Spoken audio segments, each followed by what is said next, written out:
refers to several ground stations around the globe that SpaceX had, and upon liftoff, those ground stations will be able to provide telemetry from Falcon 9 and Crew Dragon.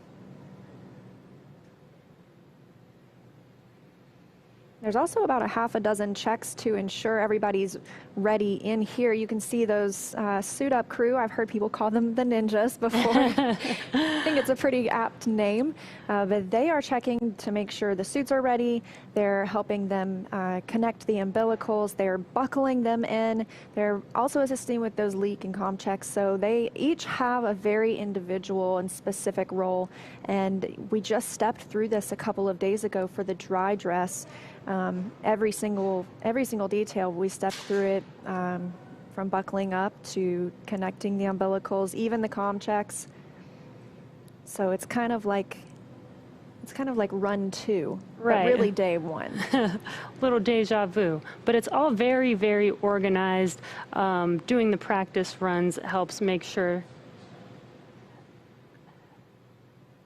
This helps make sure that everything goes smoothly. On the day of launch, like today. It looks like almost everybody's all buckled in, just finishing up with Victor.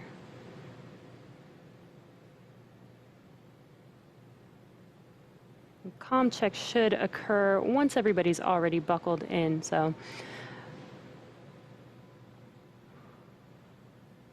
A lot of excitement. Really cool to see 4 crew members. Just saw a wave from Shannon there in that far left seat.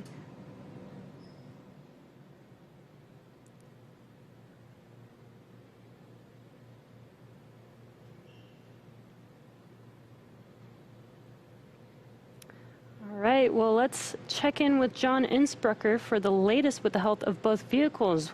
What's the update so far, John? Well, we've got just over 2.5 hours remaining in the countdown for the launch of Falcon 9 with Dragon on the Crew-1 mission to the space station. Right now, the Dragon launch ops team has completed their major activities to prepare the spacecraft for the astronauts. Checkouts of major systems are complete, including the escape system. And as you can see, ingress of the astronauts is well underway, getting Victor strapped in right now. No issues are in work.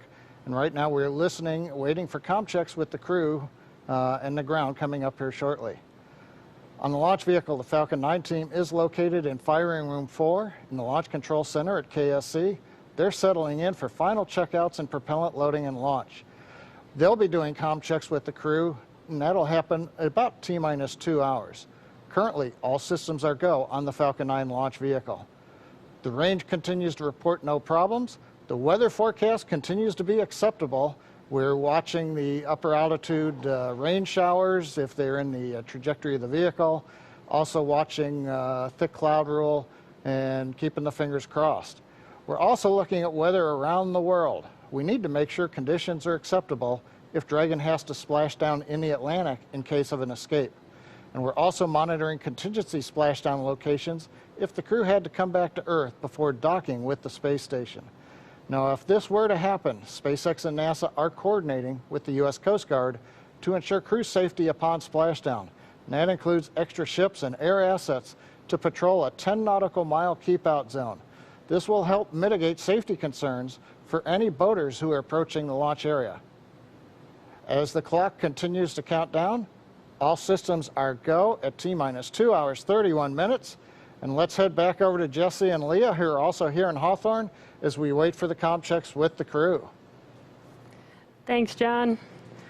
Sounds like everything is looking good so far. We're getting really excited here. And the astronauts are still wrapping up, buckling in, and getting their suits connected to their seats. Definitely ahead of schedule today, though, so that's a good sign. And as we mentioned, we're really standing by for those comm checks with the crew. Some of the people you'll hear talking with the crew during those comm checks are the core, which we've mentioned. That's the Crew Operations and Resources Engineer. They're here in Hawthorne. We have a similar position at NASA called the CAPCOM. That's the person who really takes the, oh, and there's the core right there. That's the person who really takes all of the information that's happening down on the ground and relays it to the crew so it's coming from one location. Mm-hmm. Additionally, there's the LD, that's the launch director. They're down in Florida and they're overseeing all of the countdown operations. The mission director, or the MD, is also here in Hawthorne in mission control, and that's the overall flight lead for SpaceX. So those are some of the people that you will hear speaking with the crew during their comm checks today.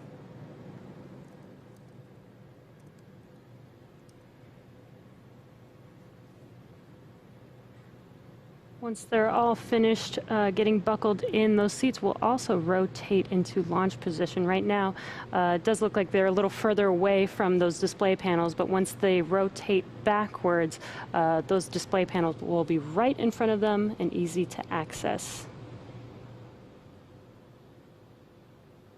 Just under 2.5 hours now, too, before we launch today. As John and I mentioned, weather's still looking good. Just a little bit about the vehicle they're on itself. Crew Dragon and its trunk are about 27 feet tall. That's from the tip of the nose cone to the base of the trunk. Under that nose cone, we have bulkhead thrusters. Those will be used for some of the burns after the crew are already on orbit. And once they launch today, as we mentioned, it's going to take about 27.5 hours until they arrive at their destination on the space station. That allows them to get a little bit of a sleep period, because at some point, obviously, you get a little too tired. We want to make sure our astronauts are cognizant and fully focused on the mission. And so after a really long day today, they're going to get to sleep for about 8 hours tonight before waking up tomorrow, continuing on with the mission, and then docking with the International Space Station.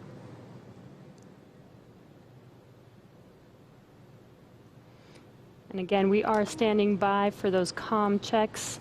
This is just to make sure that their comm path does work properly before liftoff, making sure that they can hear the core here in Hawthorne. Just a high-level look at some of the other milestones that will be coming up over these next 2.5 hours. The next big milestone will be the hatch closure. We'll be looking for that around T-minus 1 hour and 55 minutes. And then at 45 minutes before launch will be the go, no-go for propellant load. So there's not any propellant on the first or second stage of Falcon 9 right now, but they'll begin loading some densified kerosene, and then the oxidizer is some liquid oxygen. That will be loaded onto the Crew Dragon up until just a few minutes before launch, or loaded onto Falcon 9, I should say.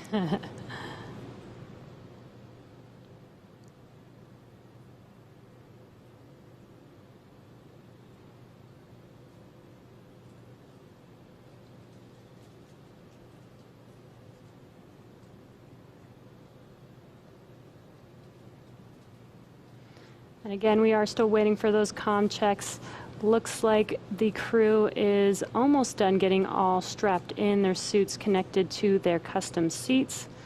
Shortly, we will do comm checks as well as have their seats rotated back into launch position. And that launch position also gives them a really good view of those 3 main displays, which aren't used for them to command the mission. It's really for them to monitor where they're at, monitor how the vehicle is doing. They can take control if need be. However, this is an autonomous vehicle, so after launch today, they should just be along for the ride until we get to docking tomorrow. And SpaceX, this is Dragon. We are ready for comm checks, 1.3 of 4.100. Copy. Stand by for umbilical comm check. CDR, PLT, MS1, MS2, comm check. Comm checks here shortly. And SpaceX, this is Dragon on umbilical. Commander has you loud and clear. PLT, umbilical, loud and clear.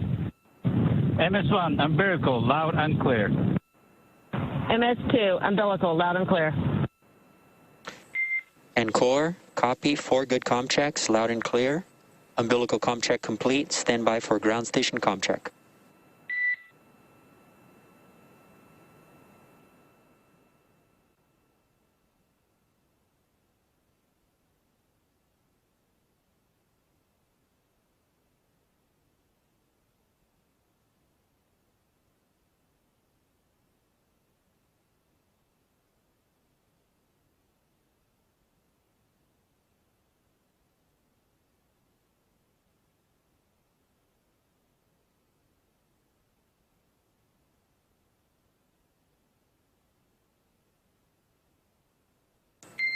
Dragon, SpaceX, ComCheck over ground stations.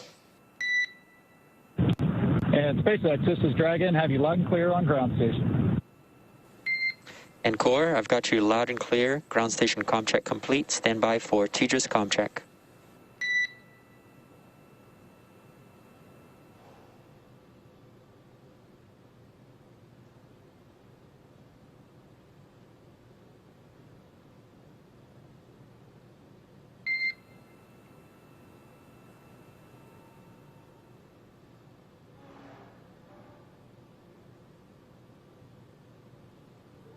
Dragon, SpaceX, ComCheck over TDRS. And SpaceX, this is Dragon. Have you loud and clear over TDRS. Copy, have you loud and clear as well. TDRS ComCheck complete. Stand by for ComChecks with MD and LD in the launch configuration.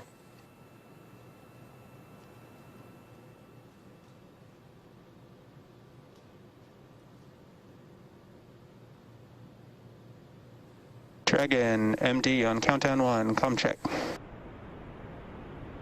MD, this is Dragon on countdown 1, loud and clear. Good afternoon, Resilience. Got you loud and clear as well. Stand by for ComCheck over Dragon to ground. Dragon, MD on Dragon to ground, ComCheck. MD, this is Dragon. Loud and clear on Dragon to ground. Copy, loud and clear. Standing by for ComChecks with LD. Dragon, LD on countdown 1, ComCheck. LD, this is Dragon on countdown 1. Have you loud and clear. LD, loud and clear. Stand by for ComChecks over Dragon to ground. LD on Dragon to ground, ComCheck. And LD, this is Dragon. Have you loud and clear on Dragon to ground. LD, loud and clear. Good luck, Resilience Crew. Copy and thank you. Okay, Resilience, that concludes our launch configuration ComChecks. Please report when you are ready for seat rotation per section 2 of 4.100. Dragon copies and inward.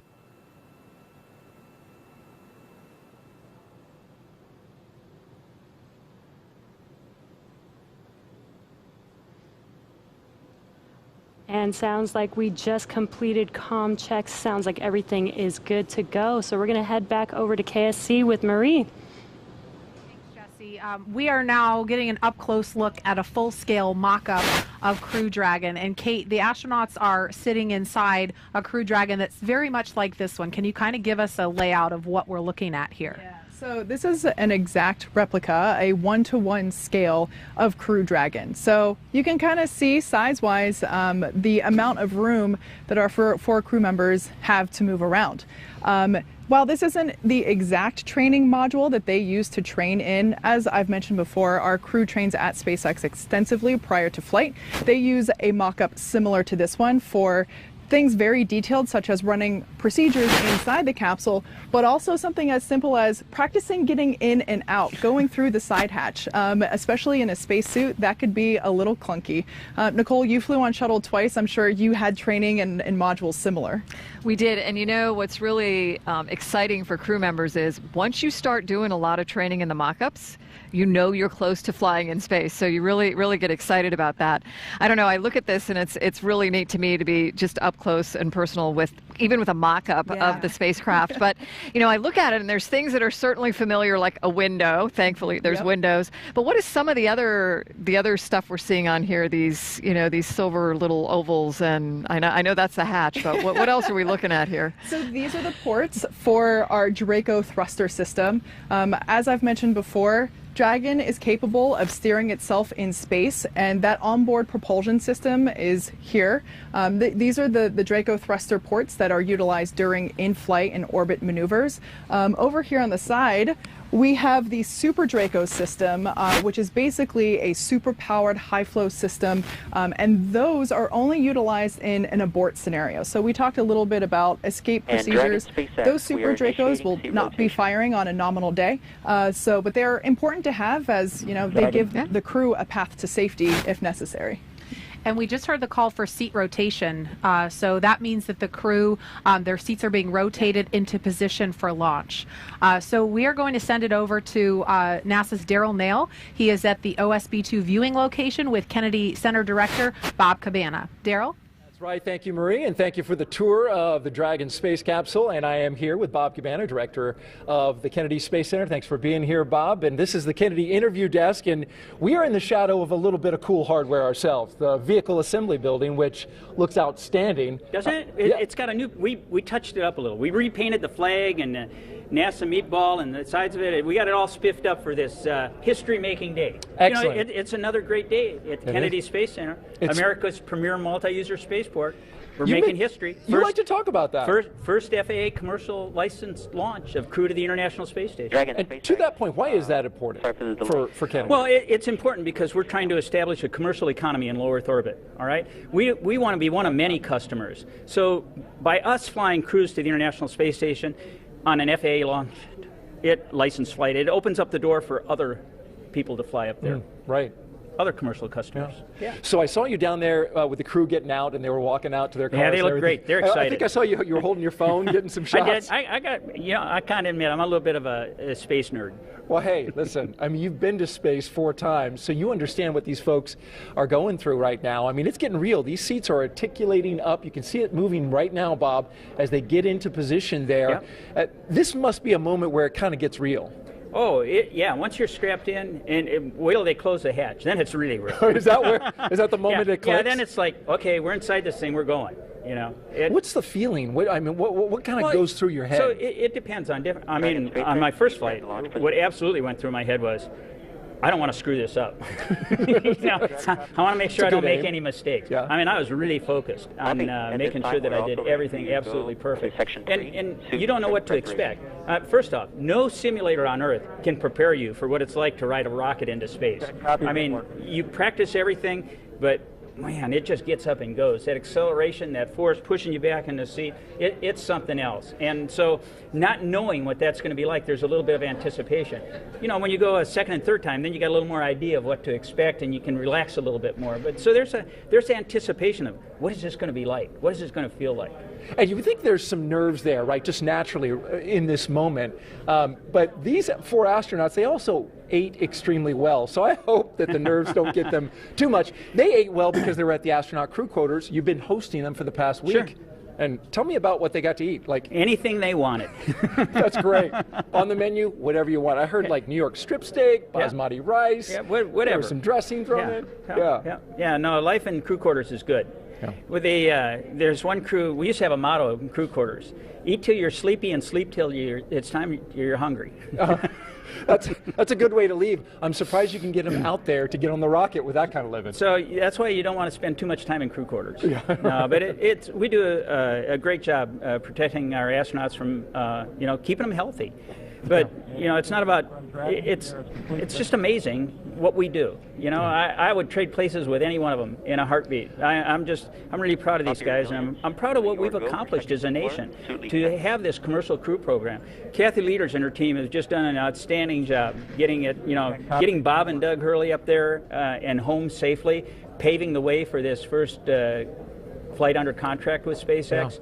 This is the future, and we want to get Boeing flying too. They're right over here building the CST-100. We got to have them have a successful flight so that we have dissimilar redundancy so that we can get crews to and from the International Space Station. Their test launch right around the corner next year in 2021. Bob Cabana, thanks so much for being here. Appreciate your insight as always. Bob Thanks for having me, Daryl. Flew into space 4 times, folks. So between me and him, we have 4 flights into space. There you go. We'll send it back to you guys. Tahira. Hey, Daryl, thank you so much. So right now we've got about 300,000 people tuning in across all of our social channels. That's about 100,000 more from when we last checked in. And ladies, I am seeing some great comments coming in online, and I've got a few I want to show you.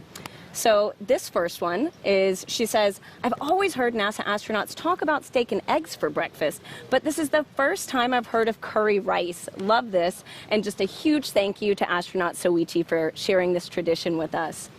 And let's take a look at another one.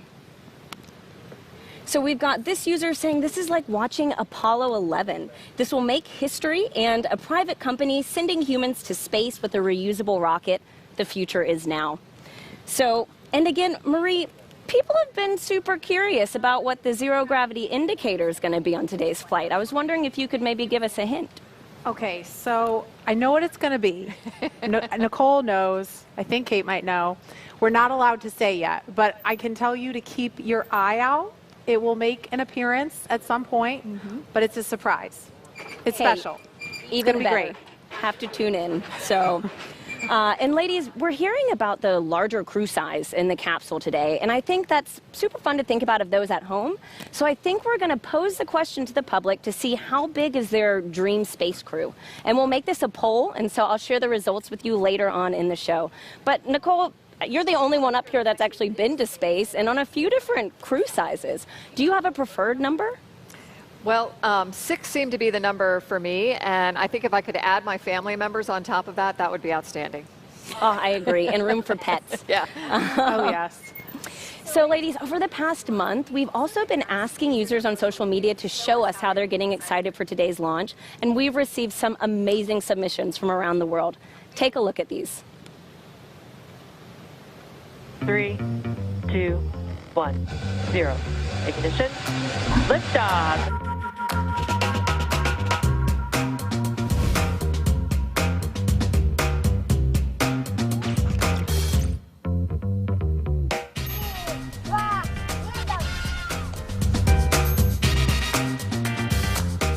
And SpaceX System Dragon, you show a nominal check.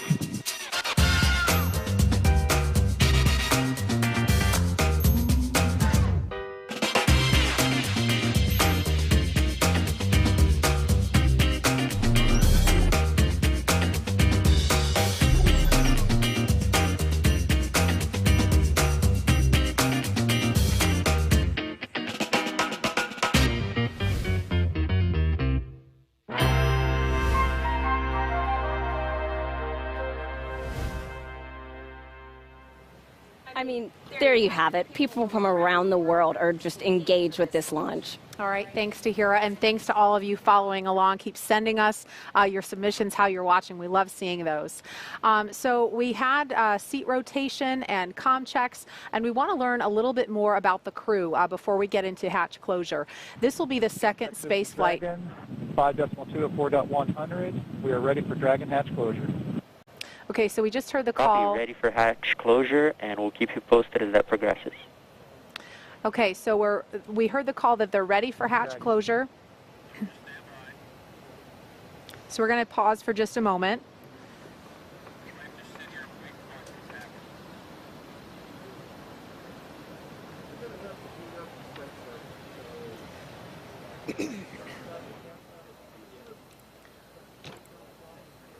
So if you've been following along, we actually heard the call out and saw seat rotation happen just, I think it was a couple of minutes earlier than we had on our timeline.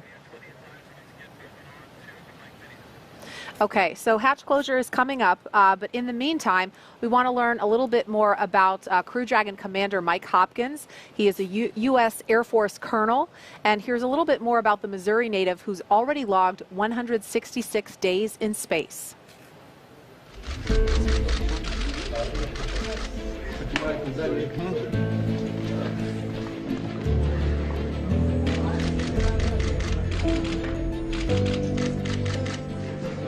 Sitting on the launch pad is definitely a moment that you're always thinking about, right? That's one of the more critical phases of the flight, as you can imagine.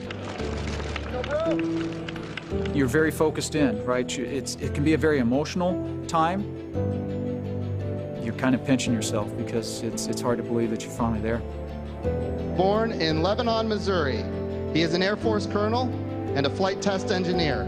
He was selected as an astronaut in 2009. He spent 166 days on the International Space Station, introducing NASA astronaut Mike Hopkins.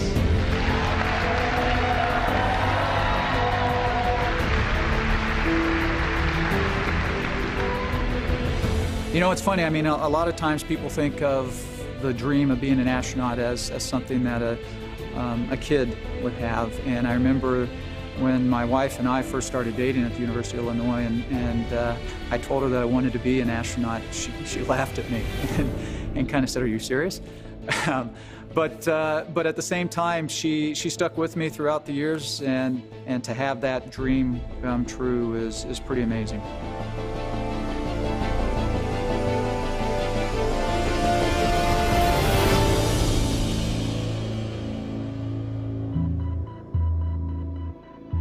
My role on the Crew Dragon itself as part of Crew-1 is the commander of the vehicle. We'll be launching to the International Space Station, and we're going to be doing a long-duration mission, a standard long-duration mission. One of the nice things about being on board the International Space Station is you have a lot of connectivity, believe it or not, with your family. And so I was able to call just about every day. My family means everything to me. It is the most important part of my life. My wife Julie, my son Ryan, my son Lucas, they are just such a huge part of this whole endeavor. You know, without family, it just wouldn't be as meaningful.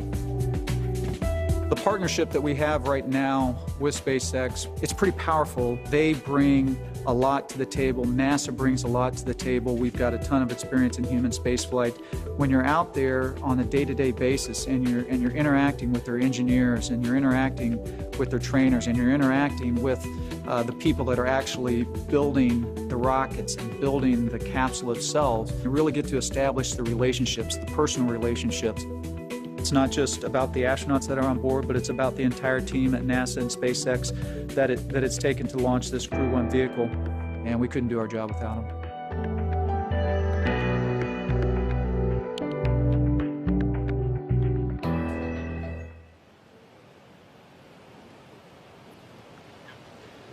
Seated next to Mike Hopkins is Crew Dragon pilot Victor Glover, who has flown on 40 different types of aircraft for a total of more than 3,000 hours. Helping prepare him for this, piloting his first test flight to space. Here's more about the U.S. Navy commander and California native. I saw a shuttle launch when I was in elementary school, and I thought I really want to fly that. And that's where it began. He is a Navy commander, a naval aviator, and a test pilot. He was selected as an astronaut in 2013. This is his first space flight. Introducing NASA astronaut Victor Glover.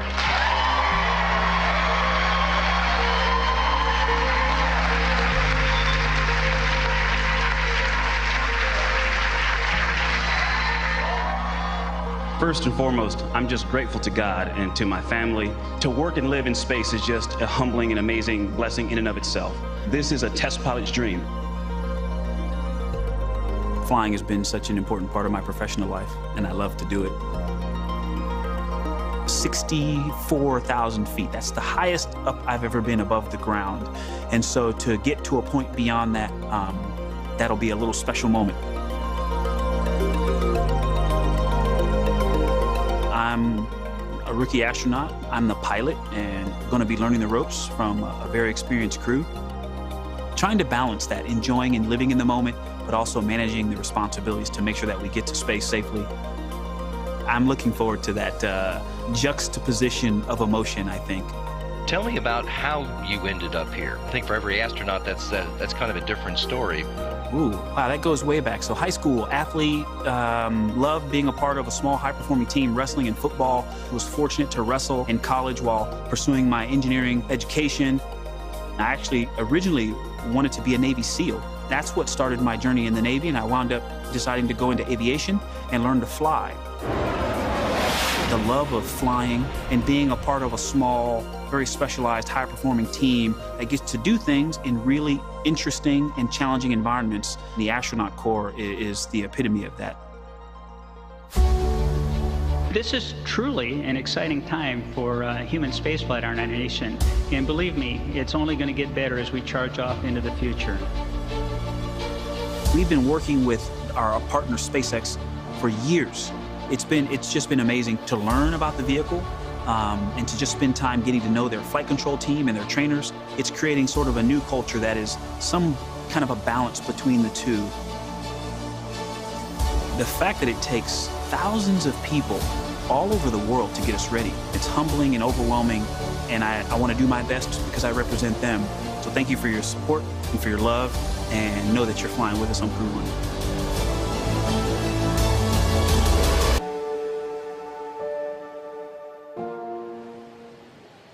Okay, so while we were in that video, we saw the hatch close. We have not heard the confirmation of the hatch close. We're not expecting that until T-minus 1 hour and 55 minutes. So we're still almost 10 minutes away from that. But even though the hatch appears to be closed, there's a process to completing this and making sure that it's sealed and there's no leaking. So Kate, can you kind of explain what the crew is doing now during this hatch closure process? Yeah, for sure. So like Marie said, it's not quite as simple as closing your car door. Of course, they're having to make sure that everything is in place. There will actually be a seal that is inflated to ensure that all of the, basically that it is watertight. If it's watertight, it'll get to space. So we see the crew, the closeout techs, the suit techs, all there in their numbered uniforms going through the steps. You can see the tablets in their hands. Those are our electronic procedures, or e-procedures, and they are essentially stepping through each one to make sure that, and giving verbal cues saying that is complete, we are good, and we're basically just counting through the process step by step, getting closer to launch time, which at this point we're just a mere 2 hours and 3 minutes away from. Nicole, what was it like when you were sitting inside the space shuttle when that moment when, you know, that last door to the outside closed? You know, I think it's like all the steps we've been talking along the way. It's another one of those, wow, this could be real today steps. And that is certainly one that makes you think it's going to happen. You're at that point, you know, the closeout crew is getting ready to depart the pad shortly, and you know that you're going to be out there on your own with your crew waiting to go. Mm-hmm.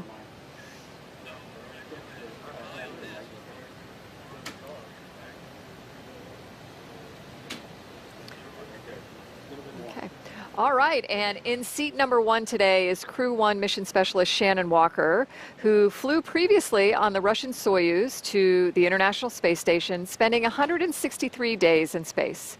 Here's more on Dr. Walker, who will be the first woman to fly on a commercial orbital spacecraft. I always wanted to be an astronaut. I just turned 4 when we first landed on the moon. And I have very distinct memory of my parents taking me and my older sister out into the backyard, and the moon was rising over our house, and they pointed up there and said, "We have people there." And even at 4, I thought that just sounded like the best idea ever. We have been given the scientific knowledge, the technical ability, and the materials to pursue the exploration of the universe. To ignore these great resources would be a corruption of a God-given ability. I had seen a new class of astronauts that had been hired for the space shuttle, and I was reading in the newspaper what their qualifications were, and just going through some of them, I realized I can do that, and that was a big turning point. I'm Dr. Shannon Walker, NASA astronaut, and I am getting ready to fly on the Crew-1 mission to the International Space Station. Crew-1 is the first operational mission of the Crew Dragon vehicle to the International Space Station. I was not expecting the call to be assigned, and so anytime you get a flight assignment, it's tremendously exciting.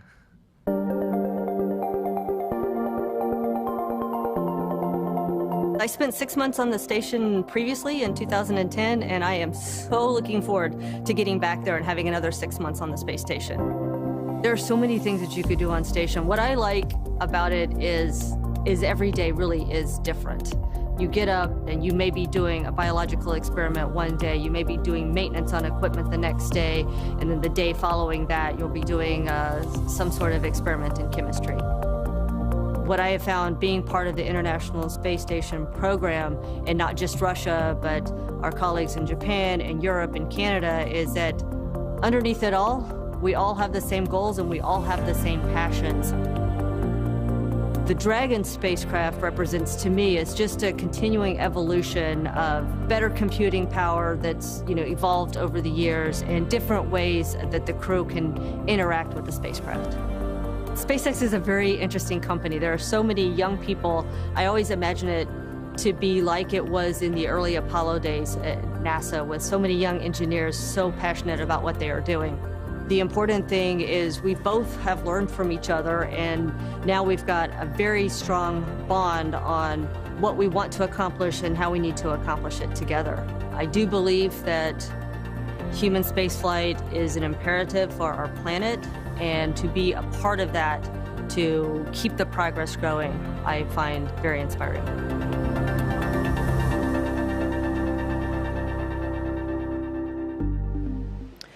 Crew-1 mission specialist Soichi Noguchi has spent 177 days in space, and this will be his third mission in an orbital spacecraft.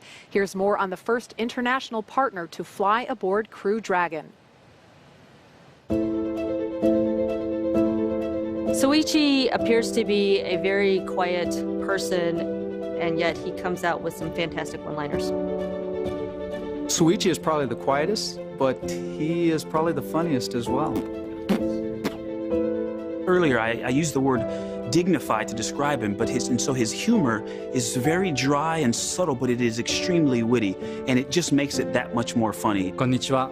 My name is Soichi Noguchi. I am Mission Specialist 1 on Crew-1 mission to International Space Station. Well, my mission will be help support the commander and the pilot on Crew Dragon. And of course, once I arrive on the space station, I'll be a board engineer and do lots of science and maintenance and spacewalks, robotics, all kinds of work. I'm really fortunate enough to have a good crew member. And obviously, we have a lot of a different background, and the diversity definitely gives us a great rigidity to our crew. I wanted to be an astronaut for a long time. High school days, I watched the shuttle launch. I studied aerodynamics and aerospace engineering. When I turned 30, Japanese Space Agency started recruiting another astronaut class. I was fortunate enough to be selected and sent immediately to Johnson Space Center. My first flight was 2005. That was on the Space Shuttle Discovery, STS-114. And the next flight was 2009. That was on the Russian Soyuz. The vehicle is definitely like living creature. All the pipes, all the pipelines are alive. I really remember the morning of the launch day, arrive at the pad. Hey, this vehicle is alive and waiting to go out. And liftoff of Space Shuttle Discovery, beginning America's new journey to the moon, Mars, and beyond. I'm really looking forward to go back to that launch day. The Crew-1 is the first operational spaceflight after the certification given by NASA.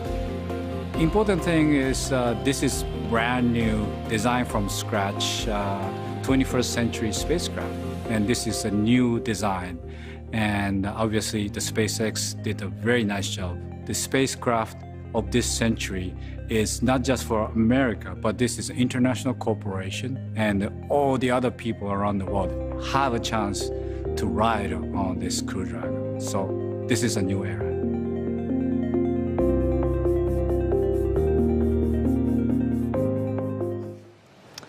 Okay, we're looking live now inside the White Room. You can see. We're discussing that. Negative. We're going to go to pad hatch reopen temporarily.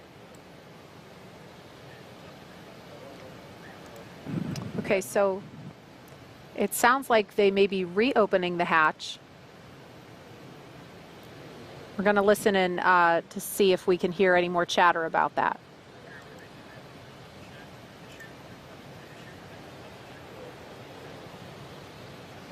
Okay, so it sounds like they want to double check a leak check. So we may see that hatch reopen momentarily.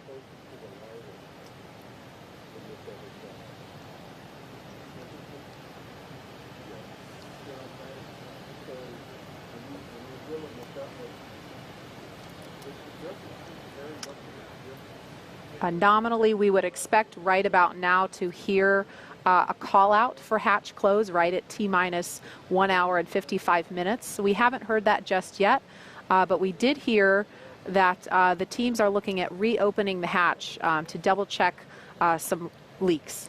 So what I'm hearing is that the closeout team saw a little bit of a pressure drop during those leak checks.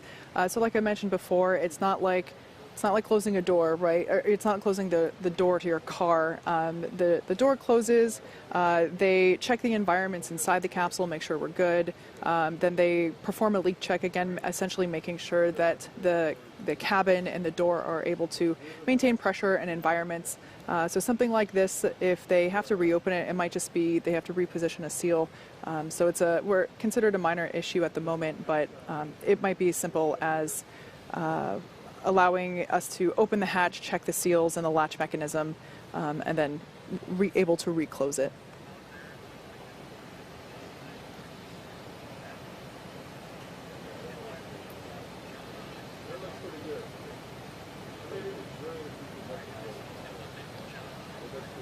Okay, we're going to go over to John Innsbrucker in Hawthorne. He's been listening to some more details. John, can you give us an update on what's going on now?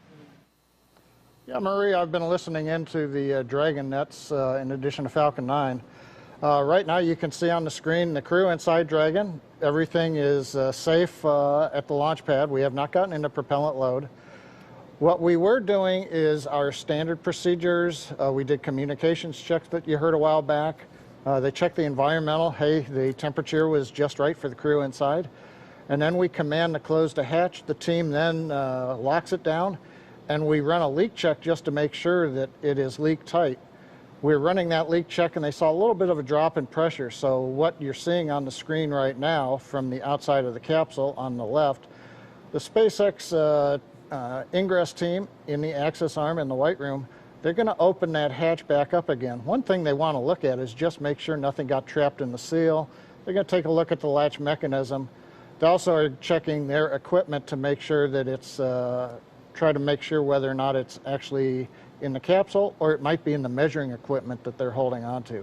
So you can see right now the latch or the hatch has come open and they are beginning the troubleshooting, taking a look around the seals of the hatch.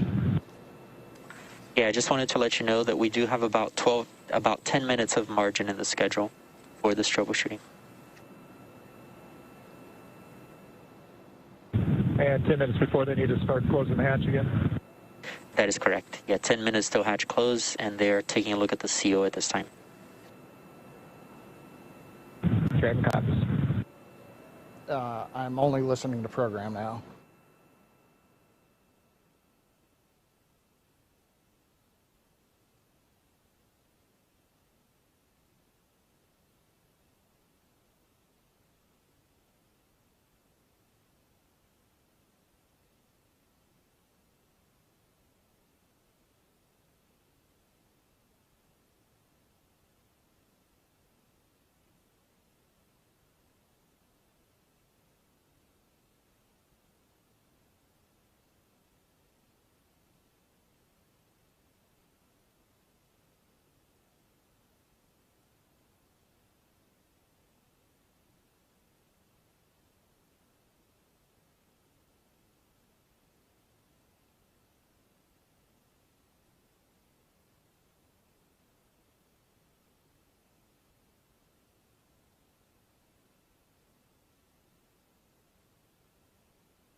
Hey, Marie, this is John. Did you ask me a question? I didn't pick it up. Yeah, I wanted to first just acknowledge that we heard on the call-outs that they said that they had about 10 minutes of margin in the schedule, so not necessarily going to throw the timeline off track. But is this something, I know that people that are watching this live have got to be wondering, is this something that can cause a scrub, or how significant is this issue right now? Well, I'd say from a crew safety standpoint, which is what we're always looking out for, if we could not resolve the issue, if we thought we were actually measuring a leak, then that would be a probable scrub issue for today. However, it's premature to say that. They're doing the first round of troubleshooting, And yeah, I also heard the comment, we've got about 10 minutes, but as a reminder, the SpaceX team doesn't actually leave the crew access arm until T-minus 60 minutes. So while we've got standard margin, they may be able to compress other activities since there's still 50 minutes before the crew that you see there in the black pad access uniforms actually has to get out of the area. Sure. And, you know, when we put out the mission timeline ahead of time so folks can follow along, but we understand and we try to impress upon others that these are the kinds of things that can come up. And so this timeline, while it's a guide, it is fluid. For sure. Thinking back to Demo 2, if I remember correctly, they were also running ahead of schedule in terms of when Bob and Doug got in their seats and strapped in and closed the hatch. So obviously, given an instantaneous launch window for the space station launches, if we didn't have margin, that would be a potential scrub scenario. But like we heard at the call out earlier, we're about 10 minutes ahead of schedule. So glad to have that flexibility. Yeah, and just to add on to what Kate was saying, looking back over my notes, when we did the first Demo 2 launch, it wasn't until about right now in the countdown that the first hatch leak check completed. So by that schedule, which we were ready to support launch right on time until the weather got us, we're still looking good, I think, in the countdown. Something I want to point out, you heard me mention earlier that the team is working off of tablets following along with the procedures. This is considered the kind of contingency procedure that is written into the procedures. So what we're seeing them go through on screen now, they're not, while they are troubleshooting live, we do have a procedure written for this type of contingency. So it's a matter of working through those side steps essentially. Nicole, I wonder, did you have any issues that had to be worked through real time on either of your shuttle missions that might have been similar to something like this?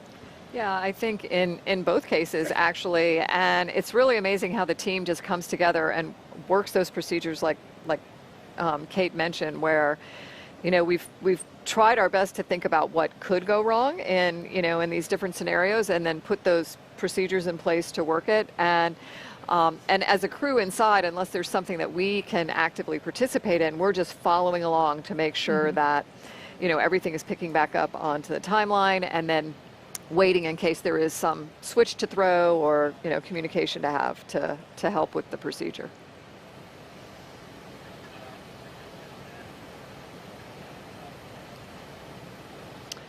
Okay, so again, if you're just joining us, we're at T-minus 1 hour and 47 minutes.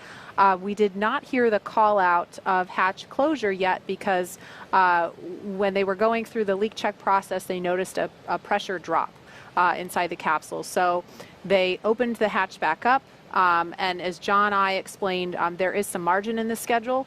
And so this is not necessarily a showstopper. It would be premature to speculate about any of that. So far, we are still on track for launch. We're just watching some troubleshooting in real time.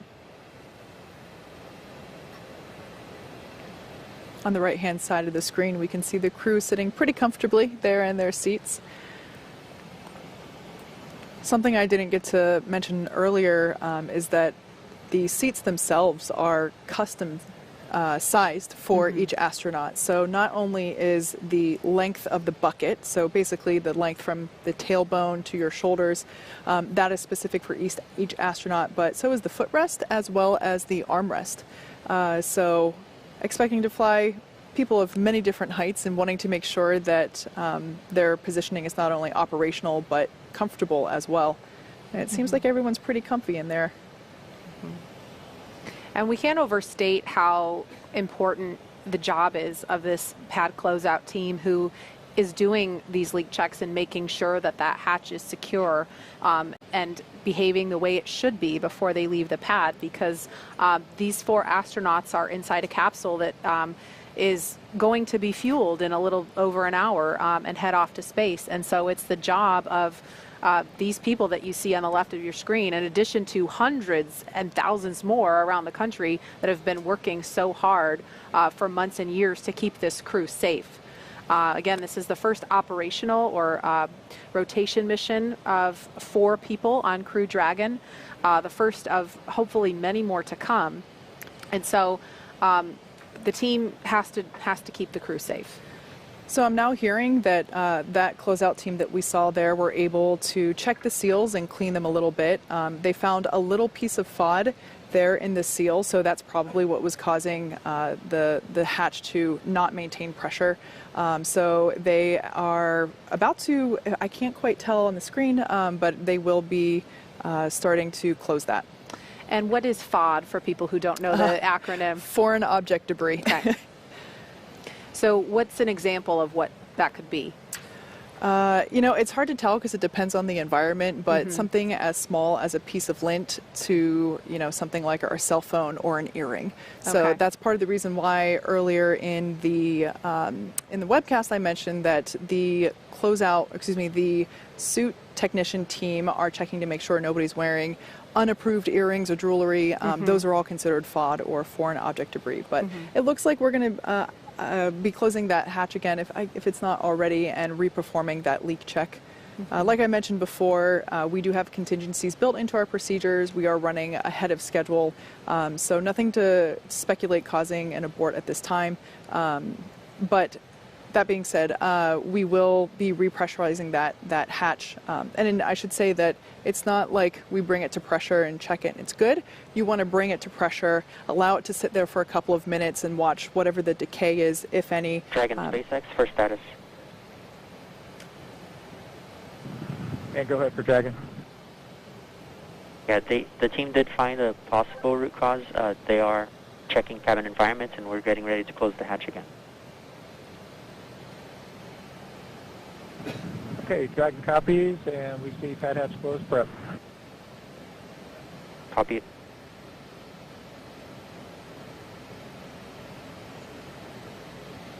So just the ground crew core communicating to the crew inside Dragon, giving them a status update, letting them know that potential root cause has been found and that they will be closing that hatch and beginning the leak check once again.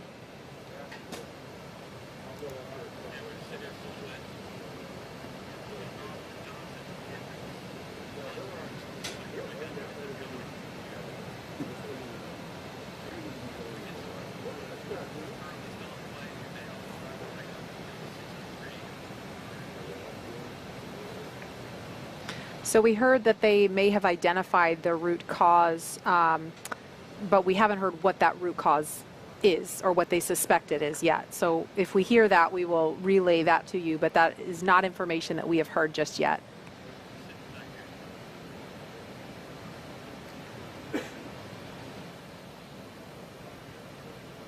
And Dragon SpaceX hatch is closed. Dragon copies, see the same.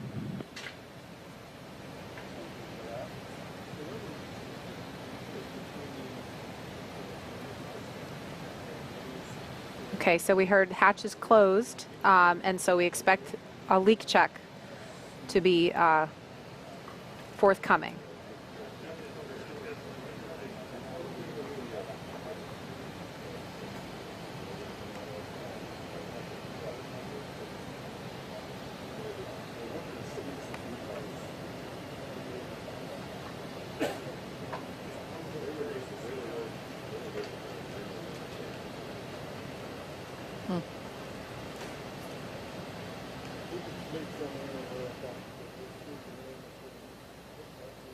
Again, we've got the pad closeout team on the left of your screen, closing the Dragon side hatch for the second time, getting ready to do another leak check.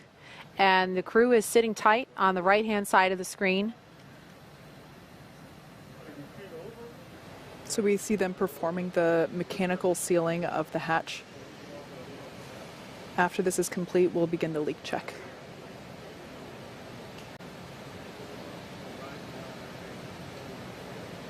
We are at T-minus 1 hour and 40 minutes, so with still some margin in the schedule, so this is not necessarily going to throw the rest of the launch timeline off track, but we're just standing by to see if the teams can get this issue resolved.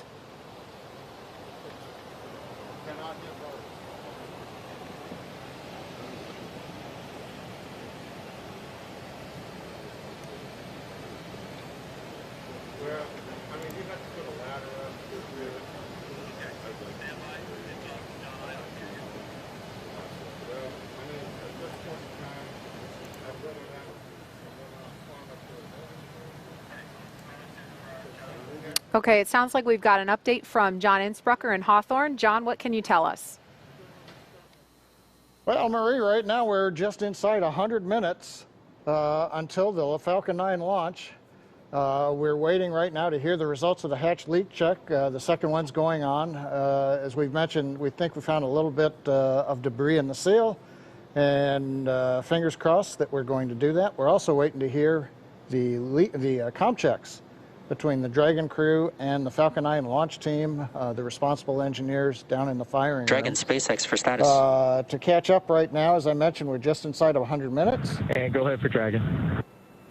Okay, the leak check hardware is connected and we're holding pressure now. Still in progress. Dragon copies, and that's good news. Yeah, and I will provide some more words on what they identified during my post-ingress brief. Okay, Dragon copies, and I assume we still have some more time on the leak check. That's affirmed. Yeah, they're still performing it. Dragon.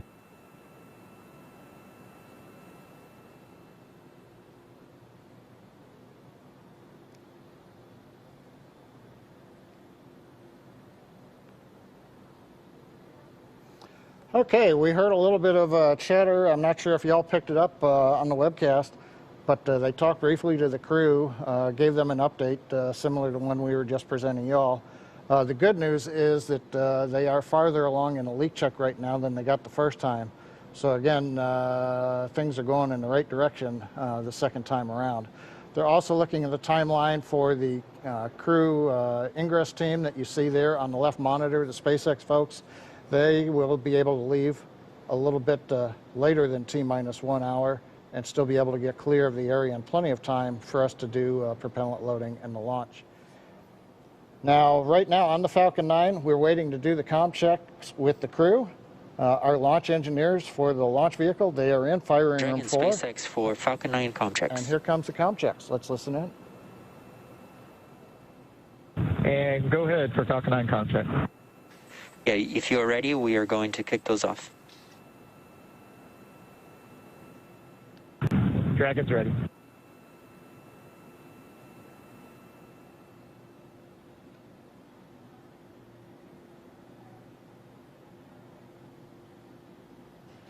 Dragon GNC on countdown 1, comm check. And GNC, this is Dragon on countdown 1. Have you loud and clear. GNC loud and clear. Stand by for comm check by propulsion.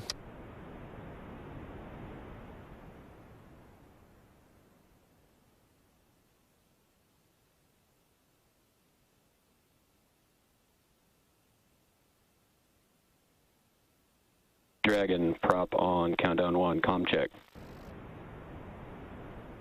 And prop Dragon on countdown 1. Have you loud and clear.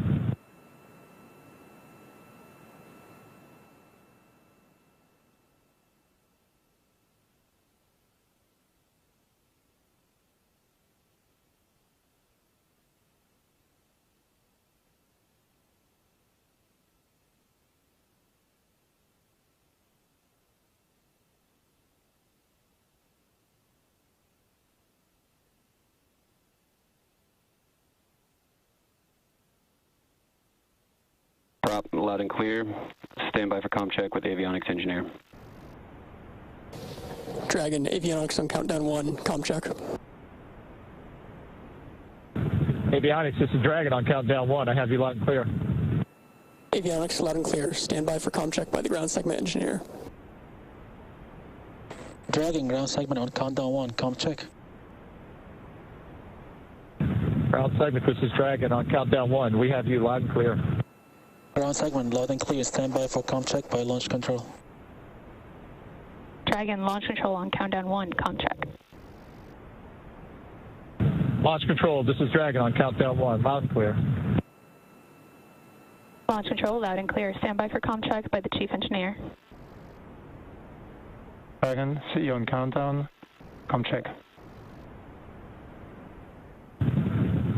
CE, this is Dragon. Hans, we have you loud and clear on countdown. CE, loud and clear. This completes the Falcon 9 responsible engineer comm checks. Safe flight. Correct.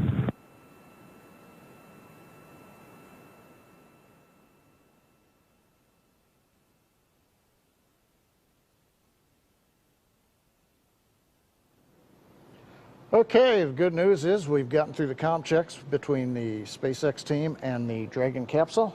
We're at T-minus 1 hour and 34 minutes.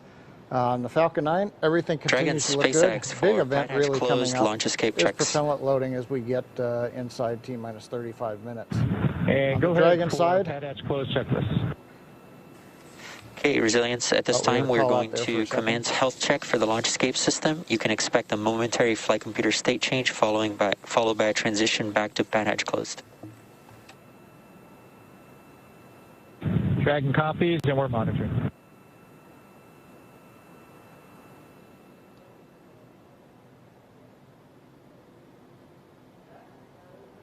okay, I think we've got a moment now listening to them talk to the crew. On Dragon, other than the side hatch leak check that's been going underway, everything else has been looking good. On the weather front, the good news is that while we've been watching for rain showers in the trajectory of the Falcon 9, we've been watching for heavy rain or thick clouds. Currently, everything does continue to cooperate as we were hoping. The frontal boundary was slowing down and may not reach Kennedy Space Center by the time of launch. And right now that continues to look like it's going to happen. So the local conditions are good. Upper altitude winds, we're looking at the balloons we've been releasing, and those show us that conditions in the upper altitude for stability are good. So we ought to go for launch in about 92 minutes if the weather cooperates, and of course the range is ready to go. So right now, we're going to throw it back to Daryl while we wait for follow-on discussions. John, thank you very much for that update, and we're here at the Kennedy Space Center, of course, and I can confirm for you, John, weather is looking good right here. Just a thin layer of clouds overhead right here at the launch complex. I'm joined now by Deputy Administrator Jim Morhard for NASA here, and we appreciate him coming to talk a little bit about licensing of these launches, and that's a new thing around here, Jim, because previously that's not something that we heard a lot about, but we understand that this launch is the first commercially licensed launch by the FAA. So explain to me why that is and how that works. You know, Daryl, it has just been certified for the first time. We license a lot of launches. We had 29 launches that were licensed in 2020, and we're expecting another 56 in 2021. Wow. So it's going exponential. Yeah. And we're excited about that. We've really collaborated with the Federal Aviation Administration, which is part of the Department of Transportation. Steve Dixon is the administrator. He's here right now. He's been with us through the week, working with us, which is just tremendous. There's a great collaboration between the two agencies. So help the public kind of understand what this means. I think, generally speaking, we all understand that we get aboard a commercial aircraft. That carrier is FAA licensed. So now we're licensing space flight, launches, commercial ones with people on board. So what does that, what does the public take away from that? You think about it, we have the most complex airspace in the world over the United States. And now we're going to expand it even more into space. And so we're really integrating both our aeronautics, our aircraft that we fly, enjoy every day, with space operations. So we're going to have both those things happening at the same time with human spaceflight. And that's what we're doing here today at the Kennedy Space Center. That's impressive. And just when you mentioned the airspace in flight, right? Very crowded place. Space just getting started, and as you mentioned, growing. Where do you see this, when you just kind of dream a little bit, where do you see this going one day? Daryl, you think about it. First off, it's both Federal Aviation Administration, but at NASA also, our number one priority is safety. That's what we're focused on. But in the meantime, we're commercializing low Earth orbit. Right now we have a $350 billion space economy in low Earth orbit. That's true. That's a big number. It is a big number. 350 billion. And people are talking in the future going to over $1 trillion. And so it is just, we're starting the dawn of a new space age. And quickly, I think you were telling me that this also increases our ability to do science on the International Space Station, right? You know, with these 4 great astronauts, and Jim Bridenstine and I met with them yesterday, and they want to fly, you know, and we want to make sure they fly safely. But with that, when they get to the space station, we've got 1 astronaut there right now. It's going to increase our research efforts up there by 300%. And we really believe that that demand is going to grow. And the hope is ultimately that we'll have commercial space stations that are built by our space industry in the United States. And so, because there's so much research to be done. All right, well, very good. Illuminating information about the licensing of spaceports. Appreciate your efforts and all your work in getting these government agencies to work together and talk to each other and come together with some consensus there. That's good stuff. It's my honor, but this is about safety, and we're going to keep doing it. Excellent. Keep up the good work. Thank you, Jim. Jim Morhart, Deputy Administrator with NASA, and we are now at T-minus 1 hour and 28 minutes. We'll toss it back to John I in Hawthorne, California. John? Well, maybe not John. We'll go to Marie, right here across the way at KSC. All right, thanks, Daryl. I've got a brother named John, so I'll answer to either. We are standing by for a post-ingress briefing to the crew. Dragon SpaceX for side hatch leak check. And go ahead for the side hatch leak check. Okay, good news. The leak check has passed, and we saw consistent readings to what we saw on dry dress. So it looks good. That's great news, SpaceX.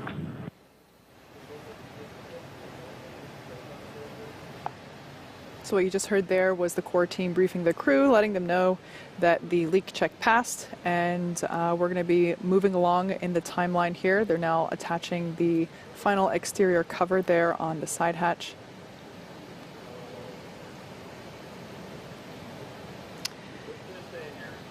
Mm-hmm. And they mentioned that the levels that they checked were consistent with dry dress. They were referring to the rehearsal that was conducted Thursday. So just a couple of days ago, they went through this process. It's called the dry dress rehearsal because they do everything except fuel up the rocket and, of course, launch. So when they did the checks that day, obviously things were nominal. The first time they closed the side hatch, they noticed a drop in pressure when they did the leak check. So they opened the hatch back up, discovered some foreign object debris, or what we call FOD. Cleared that out. We don't know what exactly it was yet. We might hear about that in the post-ingress briefing. But they closed the hatch back up, did another leak check. Everything looks nominal, and that's what we just heard confirmation of. So that they said that was great news. So it sounds like we're getting back on track now. So it looked like that closeout team member just took the final closeout photo there, or one of final, and we are moving along. If you look closely on the right-hand side, you might be able to make out some signatures there on the wall of our white room.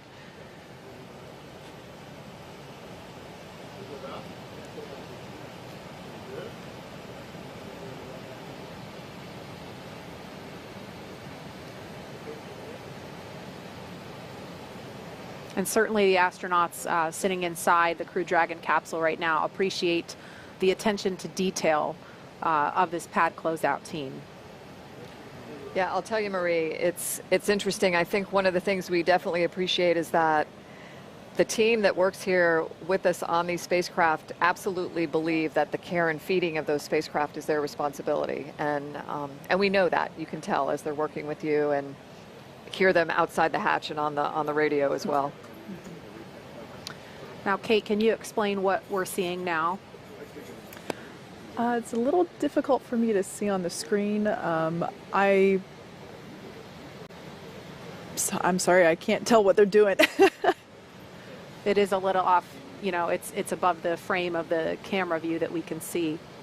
Are there things they have to remove before the the seal with the hatch can pull back?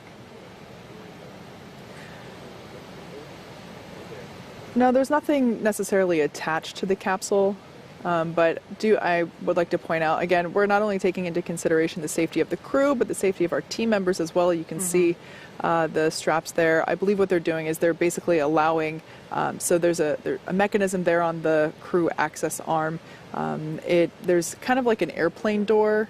It doesn't, the metallic pieces don't go anywhere near close to the airplane, but there's a little bit of a seal there to try and control the environment. Again, dealing with humidity and rain and bugs here in Florida, trying to keep all of that out and keep the environment stable and under control there. But yeah, so they are now preparing to move all of that fixturing away, and they are leaning out over towards essentially the side of the rocket. So we have those wires in place for fall protection. So we should be hearing any time now a post-ingress briefing. That's what we're expecting for the crew inside to kind of get a recap.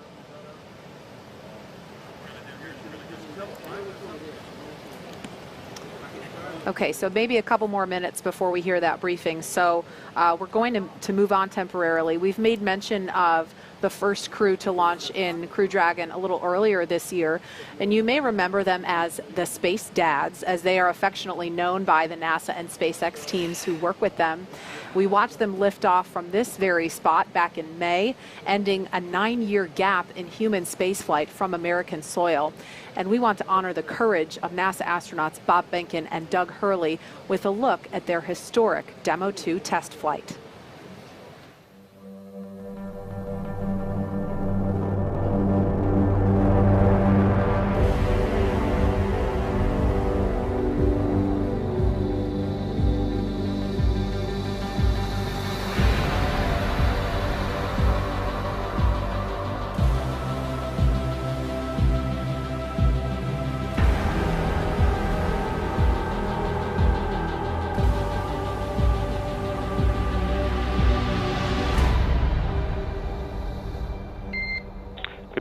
Welcome aboard. Dragon, SpaceX, ComCheck, ground stations. SpaceX Dragon, we're go for launch. Let's light this candle. 3, 2, 1. Ignition.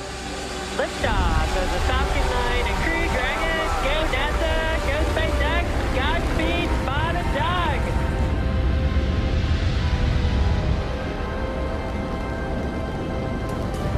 On behalf of the entire launch team, thanks for flying the Falcon 9 today. We hope you enjoyed the ride and wish you a great mission. We would like to welcome you aboard Capsule Endeavour. We do have a friend on board with us, Trimmer, the Apatosaurus. I think I was requested to do a backflip. Good night, Megan and Theo. And Karen and Jack.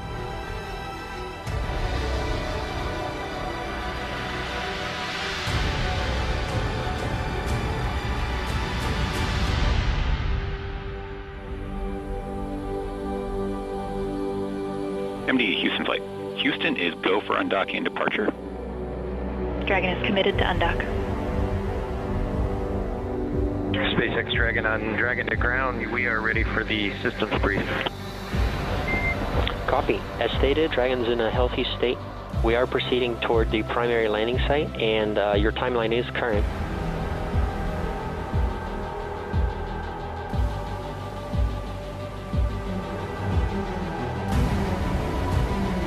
Visual, 2 drogues out. 300 meters. We are braced for splashdown. Copy, brace for splashdown. Endeavour, on behalf of the SpaceX and NASA teams, welcome back to planet Earth, and thanks for flying SpaceX.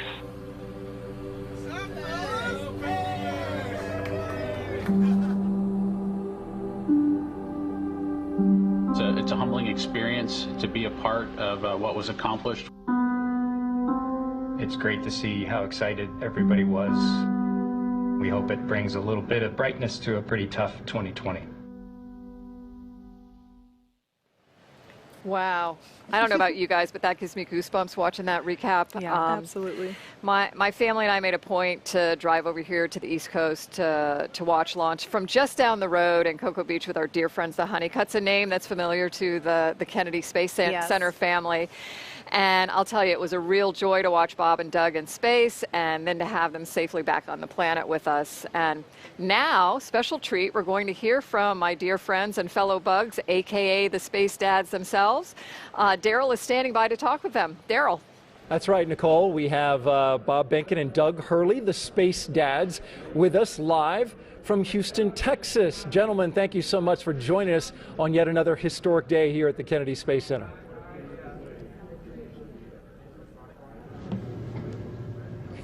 Hey, Daryl, how are you? Howdy, Daryl. Good to see you guys. Good to see you. So you know this moment. You remember it, I'm sure, well, when we came to this moment in time where the capsule, the door was closed. Tell us what you guys were thinking in this moment as we see astronauts, the 4 Crew-1 astronauts getting ready to fly. Well, you're just thinking about the mission ahead, what you need to do to get through the next hour or two, the timeline. I mean, you know, you don't have a lot of time to think about a lot else. You've kind of wrapped everything up before you walked down and walked out, got to the pad. So we're just going through the checks with the teams, following along and doing the things that we need to do. You just saw that video that was put together about the whole mission that you guys did. Is there anything that, as you watch that, stands out to you as, you know, that was my favorite moment? I think for both of us, our favorite moment was after splashdown, when we were able to get the hatch opened and climb out of the vehicle. As you might imagine, as you embark on a test flight, you've got to have a lot of things go very smoothly, and you got to get them all done and get to the final test point that's out there, which was the splashdown and coming home. And so I think there's a little bit of relief, but kind of a big, let our emotions come out, I think, at that point, after being really focused on, you know, the mission at hand all the way up to that point. And Doug, what are your thoughts? Well, I agree with Bob. You know, we invested 5 years with the teams. We went out to Hawthorne almost every week the last 2 years that before we launched. And so, you know, just a culmination of an incredible amount of work by so many people, and to be just a small part of it, and then to complete the mission successfully and have the type of mission that we had, where we were able to do a whole bunch of work on board Space Station, including 4 spacewalks, and then complete the test flight of Crew Dragon and get it ready for this crew. It just, you know, it's indescribable to be a part of that type of an event, and you know, we're just excited to see what's going to happen, hopefully here in just an hour or two. Yeah, just an hour and 16 minutes until launch. And so I want to know about a conversation that you guys had. You had some important conversations with this crew. What did you tell them? What advice did you give them? Well, Doug and I got a chance to sit down with the Crew-1 folks, just like everybody else is these days, over across a video conference soon after we returned. And we tried to give them the benefit of the experiences that we had and some suggestions on some things that might help their mission go a little bit smoother. But I think the biggest message that we passed on to them was that there was a good ship here, and it did a great job getting us to Space Station and back, and they should have confidence in the team as they go off and execute their mission. And so there are things that can be improved after our test flight, and they took a lot of those minor things to heart. But overall, we just really passed on just a lot of confidence in the vehicle, and that, you know, that goes a long way for a team that's got a lot of things to do as they lead up to the mission that they're about to launch on today, and not a lot of time if you look at how quickly the vehicle got assessed and changes were made in preparation for this mission. It was just a short couple months ago, I think, at this point, since we came home, and we just really wanted to pass our confidence on to them as they got ready for their mission. And Commander Hopkins, in fact, said that he appreciated Doug Hurley telling him that when he was commanding the landing, that he was ahead of the spacecraft. Describe what that means and why you think that helped him.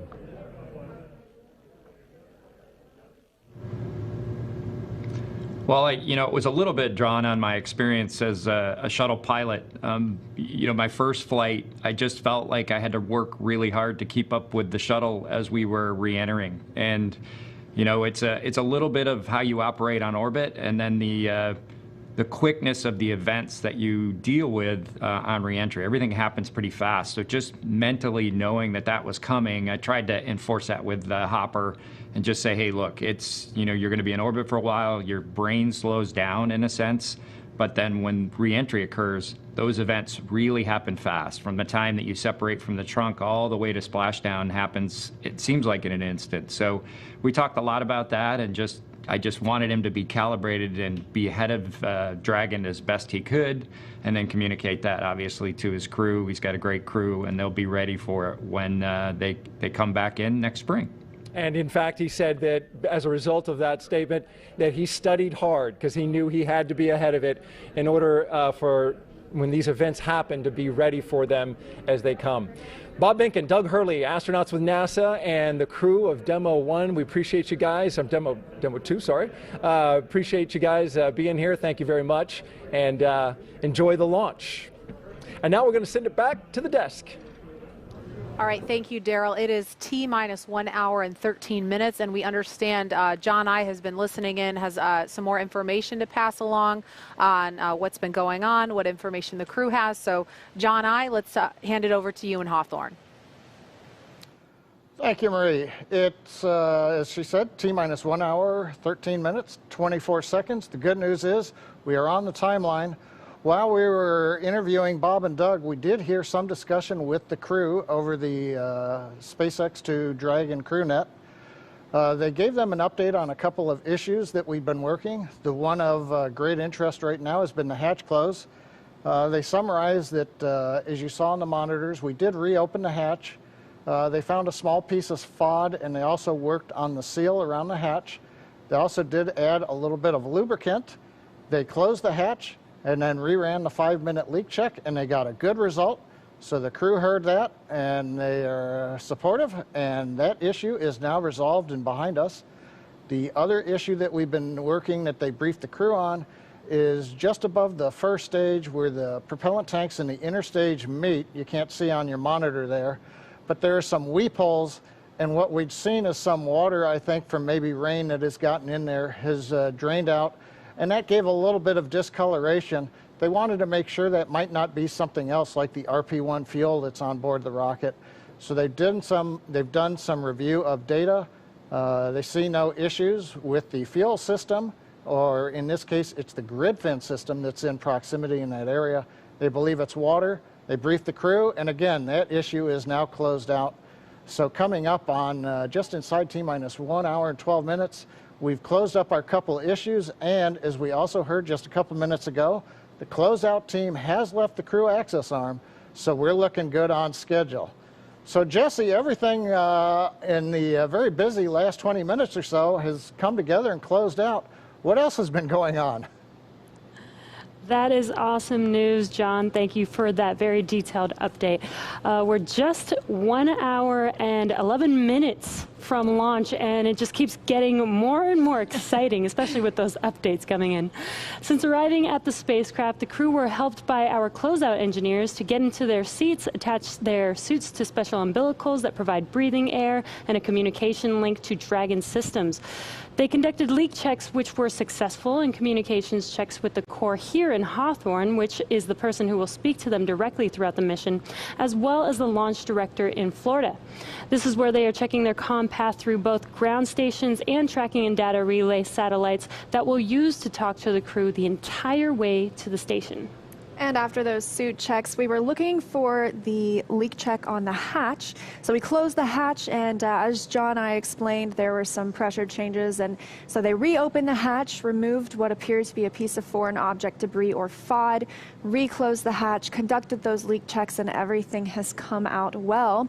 So the closeout team is departing the pad, and weather operators are kicking off the final check on wind speeds at the pad, and that'll be used for the final go, no-go poll for launch. launch. Before we get to that final go, no go, the various teams at both NASA and SpaceX will do an internal go poll, making sure conditions are right with the Falcon 9, the Dragon, the Crew, the range, and the space station before the final go is given. So let's check back in on Houston for a status on the team supporting the space station on their readiness for launch. Shaniqua? Thanks, Leah. The team here in Mission Control Houston remains go for launch. All systems on board the station that require to be healthy for mission are continuing to look good.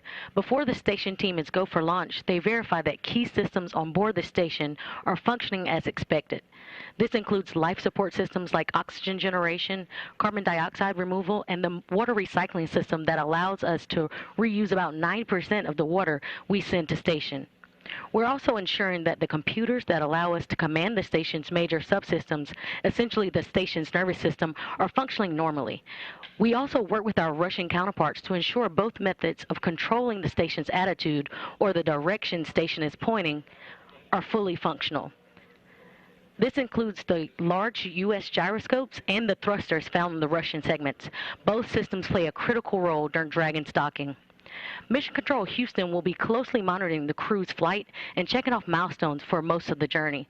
Lead NASA Flight Director of Crew-1, Anthony Varia, will lead flight controllers in Houston for launch, and they will all be coming back tomorrow for docking, where we join joint operations with SpaceX. So I'll send it back over to you, Marie at KSC. All right, thank you, Shaniqua. If you are just now joining us, you picked a great time as we are now at T-minus 8 minutes and 22 seconds until launch. Welcome to coverage for the mission known as Crew-1, NASA and SpaceX's second flight with Crew to the International Space Station. Liftoff time is still holding for 7:27 p.m. Eastern Time, an instantaneous launch window, and we are tracking no issues currently with Falcon 9 or Crew Dragon. The range is green and weather is cooperating so far. The last check, it was 50% go. Over the last 3 hours, our crew of Victor Glover, Mike Hopkins, Shannon Walker, and Soichi Noguchi donned their SpaceX spacesuits in the historic crew quarters suit-up room. They walked out of that crew quarters building just as every astronaut to fly from this spaceport in Florida has done since Apollo 7. They were then transported to the pad, where our crew entered the SpaceX Crew-Dragon spacecraft you see live on your screen atop the Falcon 9 rocket. Well, this is SpaceX's second time flying astronauts in Crew Dragon. It will also be the first time a private company will fly a crew of 4 people to the space station. If you remember, back in May, we launched NASA astronauts Doug Hurley and Bob Behnken to the space station in the historic Demo 2 mission and then brought them safely home in August. Over the next hour, we will conduct a series of polls to get ready for launch, have the crew arm and the launch escape system, and we'll begin fueling Falcon 9. Launch is set for 7:27 p.m. Eastern. This will include a 12-minute flight to orbit and then a 27.5-hour flight to dock with the International Space Station, set for Monday at 11 p.m. Eastern. So, Nicole, you know, we're coming up on T-minus 1 hour in about 6 minutes. And I know when we were listening to Daryl talk to Bob and Doug, Doug talked about how, you know, there's not a lot of time to think about your emotions. You're focused on the operation and your procedures. Yeah, your emotions are kind of in you at this point, and you're just trying to make sure you're as best prepared for, you know, what's about to happen. Sure. And today's flight is the first of 6 planned rotational missions NASA has contracted with SpaceX as part of the agency's Commercial Crew program. The success of the Demo 2 mission allowed for NASA to complete certification for SpaceX to fly astronauts regularly to and from the ISS, bringing back this critical capability of launching from American soil, which we haven't had the ability to do regularly since the retirement of the space shuttle in 2011. If you've been following along, you've been able to hear that we have been hearing a little bit from crew on board Dragon Resilience, currently strapped into their seats, and they've already gone through all of their communication and suit leak checks. Now, they are able to follow along with all of the action still ahead on the displays that are just above them. There are a couple of touchscreen displays, and that allows them to get insight into all of the Dragon and Falcon 9 systems as we proceed down towards launch. So we're currently at T-minus 1 hour and 5 minutes. Let's check in with John Innsbrucker for another status update on both vehicles. How's it going there, John? Yeah, Thank you, Kate. T-minus 1 hour, 5 minutes. Closeout team to clear the VDA. Once that's complete, we're going to cycle the tank valves to equalize the manifold pressure. This is the same thing we executed yesterday earlier this week during dry jets.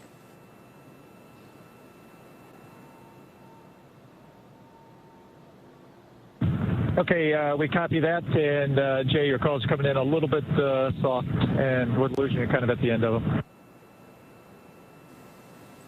Copy all on that call, and I'll let you know when we're ready for that tank valve cycling.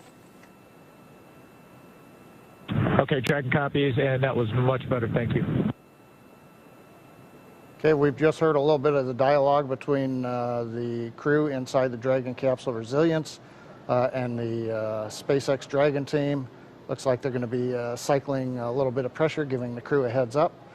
Probably hear some of that noise. Now, as I've mentioned, we're T-minus 1 hour and 4 minutes, counting down. Good news is, as you heard a few minutes ago, we've resolved a couple issues we were working earlier in the count.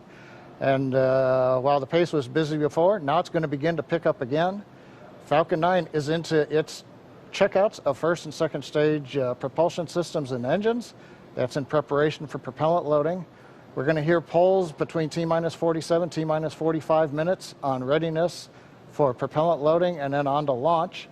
And then at T-minus 35 minutes, propellant loading will begin. Now on Dragon, we've done our checkouts. Everything is looking good. The astronauts are currently inside Dragon. The hatch is closed, and the leak check is successfully complete. The SpaceX folks have left the access area and I believe are now clear of the blast area. So we'll have two major events coming up on Dragon. Between T-minus 45 and T-minus 42 minutes, we're going to see that crew access arm currently alongside Dragon. That's going to retract away from the capsule. And then we'll follow that pretty much immediately by arming of the Dragon launch escape system. That needs to be armed prior to loading propellant onto the Falcon 9. We're launching out of historic pad 39A from the Eastern Range. The range is green and go to support launch, not only here, also the worldwide network of ground stations and the on-orbit tracking and data relay satellites are ready to support Dragon as it heads to orbit. And the good news, weather continues to be acceptable both at ground level and the upper altitude. Dragon SpaceX, we are cycling the orbit tank isolation valves to equalize pressure. You heard the call out from Core. They're cycling the valves to equalize pressure. Now, as a reminder, we have an instantaneous launch window today at 27 minutes, 17 seconds after the hour. So once we get into propellant loading, there's no opportunity to change the T0. Once we get into propellant loading, and actually right now, we're committed. We can't slow down or add some more margin time. We've got to finish up the last 62 minutes. But the good news, Jesse, at just inside T-minus 62 minutes, we are go for launch. It's great to hear, John. Sounds like everything is going back to normal, is that right? We've got an extensive history now of flying Falcon 9 from the Florida coast, and earlier this year we completed a test run of the mission that we're just an hour away from beginning here today. And the purpose of that mission was to demonstrate Dragon's capability to safely and reliably fly humans to and from the International Space Station. The success of Demo 2 was a truly exciting moment and paved the way for today's mission. And Dragon SpaceX valve cycling is complete. Dragon copy. And good words from Cord to the crew. But that mission paved the way for where we are today, sending this full crew for a long-duration expedition aboard the International Space Station. Dragon and Falcon 9 together have years of operational experience, or what we refer to as flight heritage. As Liam mentioned earlier, SpaceX has successfully completed 23 flights of Dragon to and from orbit since 2010, including 22 trips to the International Space Station. Not only have we conducted thousands of hours of testing, we've also enhanced and added a number of safety features to Dragon. Much of what was learned with Cargo Dragon was leveraged in the design of this vehicle. It's fully autonomous, which means it can basically fly itself, but also features full manual override capabilities in case of emergency. Bob Bankin and Doug Hurley tested these capabilities during the Demo 2 mission to the station. Many of the other enhancements help towards SpaceX's goal of reusability and less refurbishment time between missions. So let's take a closer look at some of these advancements. Standing at almost 27 feet tall from bottom of the trunk to top of the nose cone, Crew Dragon is composed of two main elements. SpaceX, just passing T-minus 1 hour. Your go for Section 6. When ready, report go for launch. Dragon copy. Section 6 is in work. T-minus 1 hour, we're getting there. But the capsule that the crew is flying on today is designed to hold crew and pressurized cargo, and it also has an unpressurized section known as the trunk. The nose cone at the top of the capsule protects the docking system and also the guidance navigation control system, or what we call GNC. The nose cone opens for docking and remains attached to the Crew Dragon spacecraft, unlike the previous version of Dragon, and that helps towards our reusability efforts. Opposite the nose cone is the trunk. It provides attachment points for Falcon 9, the Dragon capsule, and cargo. On the outside, one half of the trunk contains a radiator that rejects heat from the active thermal control system to space using SpaceX's new picotiling technology. The other half contains solar cells used to charge the spacecraft's batteries. The spacecraft is designed to accommodate up to 7 crew members with modular seats that can be removed and replaced by additional cargo.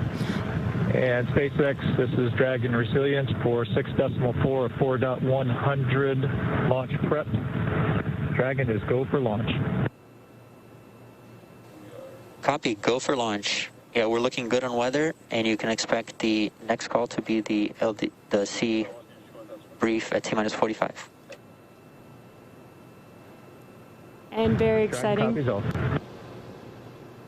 Very exciting. We just got confirmation that Dragon is go for launch. The next call coming up will be from the launch director. So exciting that we are on target for T0 today. Back to what we were talking about, the seats are made of carbon fiber and will be custom sized for any crew members flying on board. That control panel is centered between the pilot and the commander seats. You can see it a little bit here on the right side of your screen. That consists of 3 touchscreen displays, allowing the crew to operate the vehicle and fly it manually. And finally, our Super Draco launch escape system is a key safety feature of Crew Dragon, giving the crew the ability to safely escape from the time of launch all the way to orbit. And we are now T-minus 57 minutes from launch. This day is the beginning of regular crew flights to the space station from U.S. soil, NASA having certified SpaceX for these missions after the successful Demo 2 flight test, which launched in May and splashed down safely in August.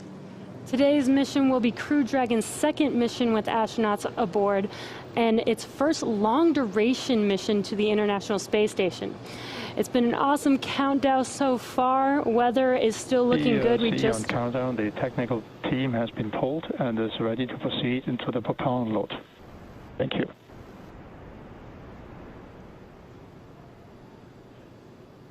And not only is weather good, but sounds like we're proceeding into propellant load.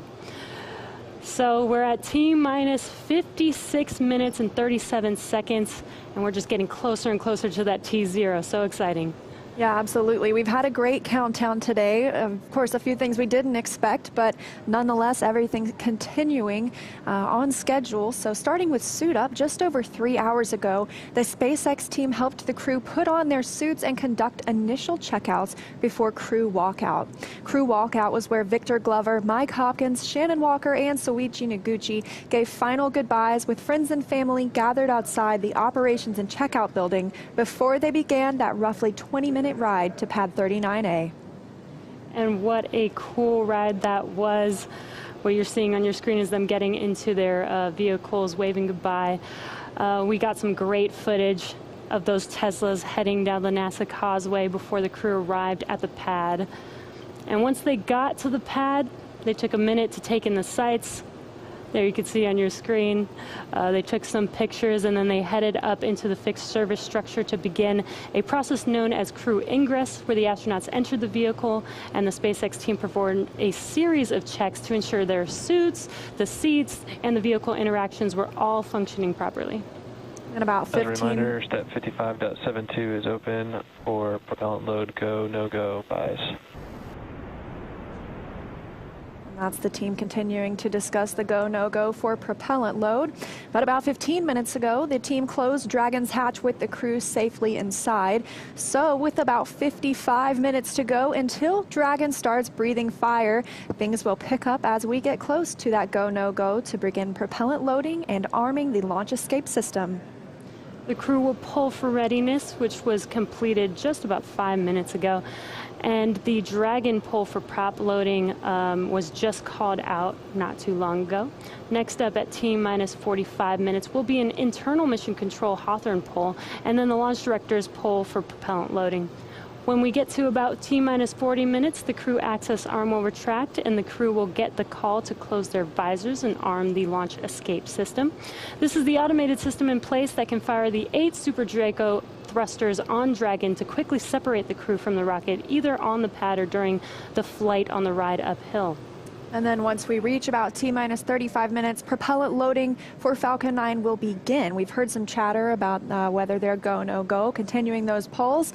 And throughout the countdown, we've been getting some pretty incredible views of the astronauts inside Dragon, making their final preparations, as well as some close-up views of the suits. The teams have often described those suits as an extension of the Dragon spacecraft. It's almost a mini spacecraft inside a spacecraft. They're all custom fitted, just as we were discussing earlier. And I think it's very interesting as well, their seats are custom fitted too. So nobody gets to really choose where they sit today. It's already been decided. And with that, we want to hear a little bit more from SpaceX for this place. And go ahead for displays.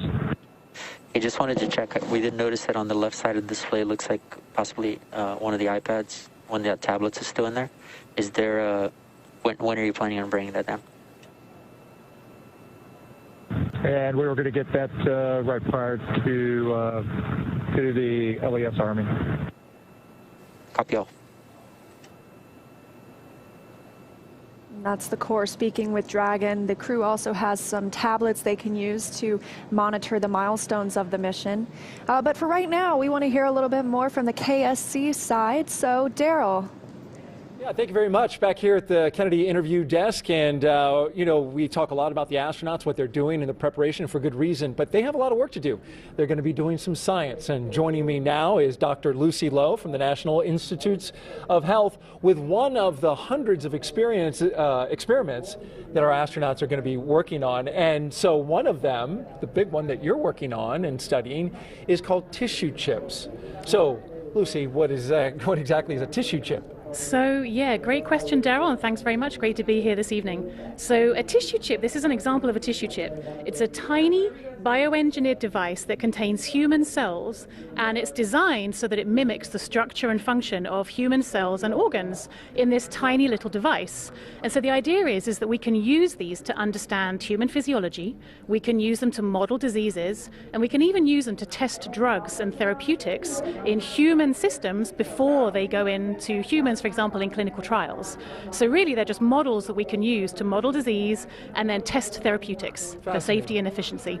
Taking actual tissue that's been genetically engineered, right, and to see how Not it reacts? necessarily, no. So there's lots of different ways that you can put cells on these chips. You can buy them, but you can also use stem cell technologies to actually create cells from all kinds of different organs and tissues: heart, liver, lungs, skin, brain, bone. Lots and lots of different kinds of tissues can be created from stem cells, and they can be put onto these tissue chips, and then you can model diseases and all sorts on a little chip like this. Fascinating. We're looking at some video, I believe, of one of these tissue chips being put together. Kind of explain us through what we're seeing. So what you're seeing there is one of our kidney chips that the Tissue Chips in Space program from the National Institutes of Health and the ISS National Lab has been funding. So this chip here is being seeded here. You're seeing that blue fluid coming through in those little triangles, those little squares are cells that are being placed into the chip. And they're put in there with this pink stuff, this extracellular matrix that keeps them alive and keeps them bubbling away, happily chatting to each other over the course of a few weeks. And so what you're seeing there then with the blue fluid coming through is how we feed those cells during that time that they're up on the space station. Got to keep them alive. Exactly. They need all their nutrients, they need all their stuff that keeps them feeling good up there. So what is the benefit of an experiment like this? What can we glean from this and hopefully in the future? Yeah, so that's a great question, Daryl. So when astronauts go up to the space station, they have a lot of changes that they see in their bodies that look very similar to certain kinds of disease states or even aging down here on Earth.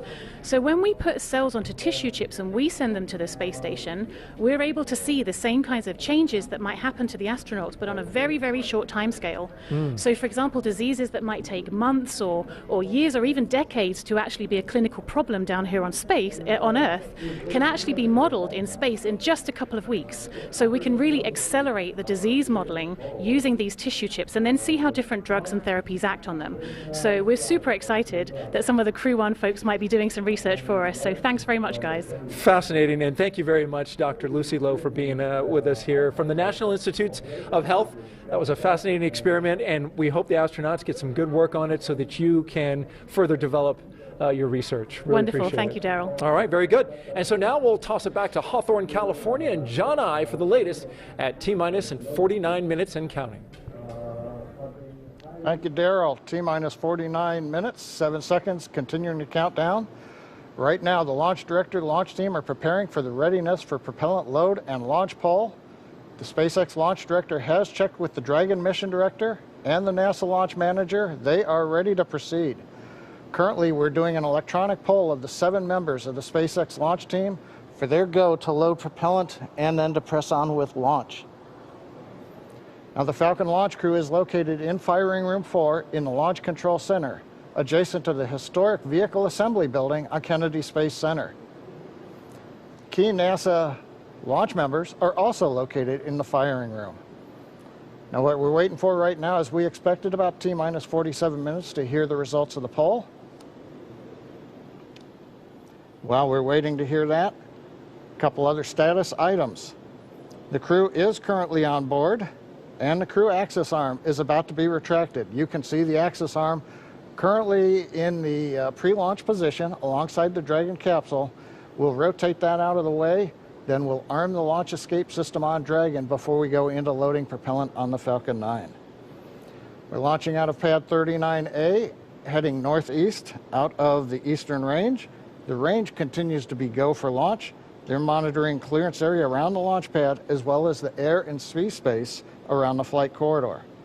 Now, the good news on the weather front, we have been given a new probability of violation of only 20%, or as the optimist would say, 80% chance of good weather. There's a small chance of a shower, but it would have to pop up pretty much right over the pad here at the last minute. They're looking, ground winds are cooperating, upper altitude winds are cooperating. So the weather officer gave us some good news about 10 minutes ago as we got inside of T-minus 1 hour. Now we're coming up on T-minus 47 minutes.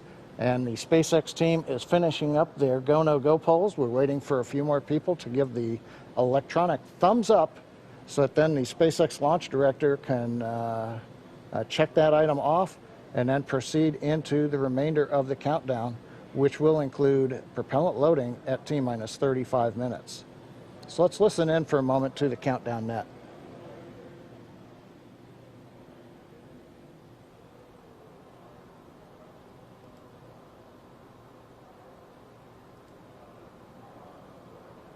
Dragon SpaceX for arm timeline.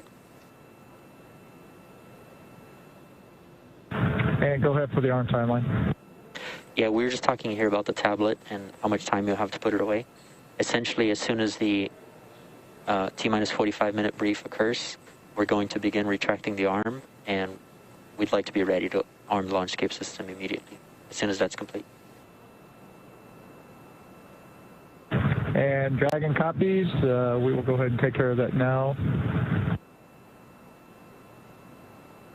Copy all, thank you.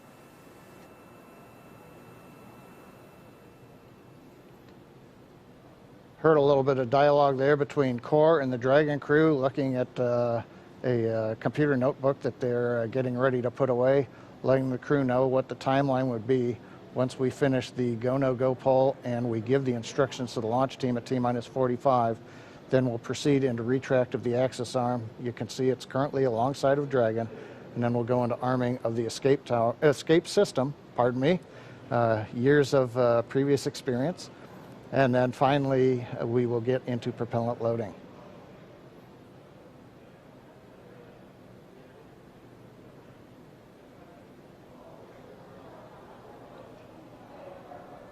Right now they're getting just the last thumbs up. People have been looking at data that we were gathering just outside of T-minus 1 hour as we were doing final checkouts of the Falcon 9 on the propulsion and engine systems before we got into propellant load. Poll is complete and the team is ready for crew access arm retract, propellant loading, and launch. For non-urgent no-go conditions, brief the CE or LD and they will approve aborting the launch auto sequence and proceed into launch abort. For urgent issues affecting the safety of the operation, operator shall call hold, hold, hold on the countdown net. Launch control will abort the launch auto sequence immediately and proceed into the launch abort auto sequence. Operators advise launch director whether structural breakup or fire is imminent or occurring per Dragon manual escape flight rules. In the event of a fire alarm at firing 4 today, key operators noted below will remain at their posts while the alarm is evaluated. In the event that personnel safety is threatened, evacuate to the south-facing emergency exit, which leads directly south. Launch control, you may proceed with arming the crew arm for movement. Copy, arming crew arm.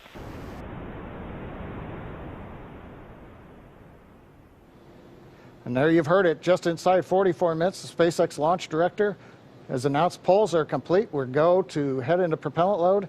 The Dragon team is going to begin retract of the crew access arm. So Kate, with that, everything continuing to look good. We're right on time in the countdown.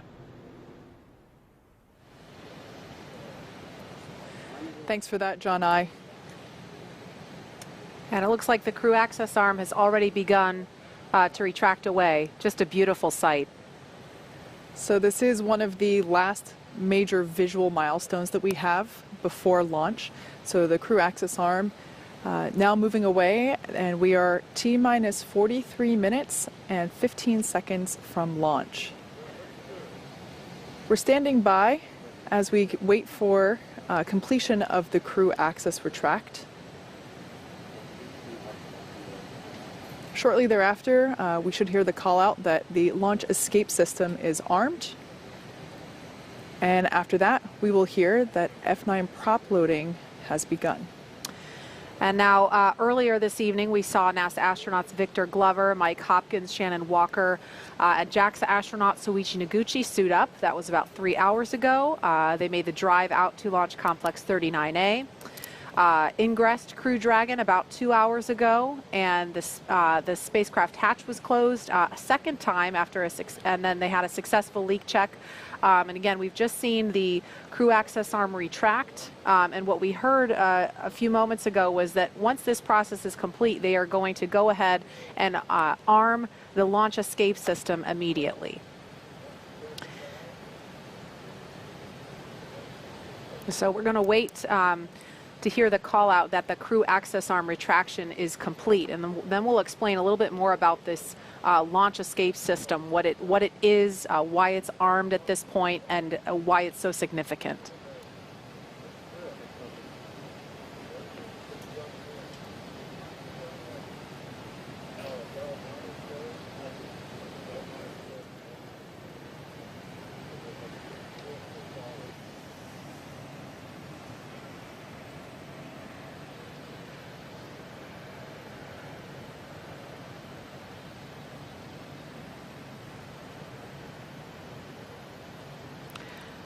So again, we're at T-minus 41 minutes, 23 seconds and counting.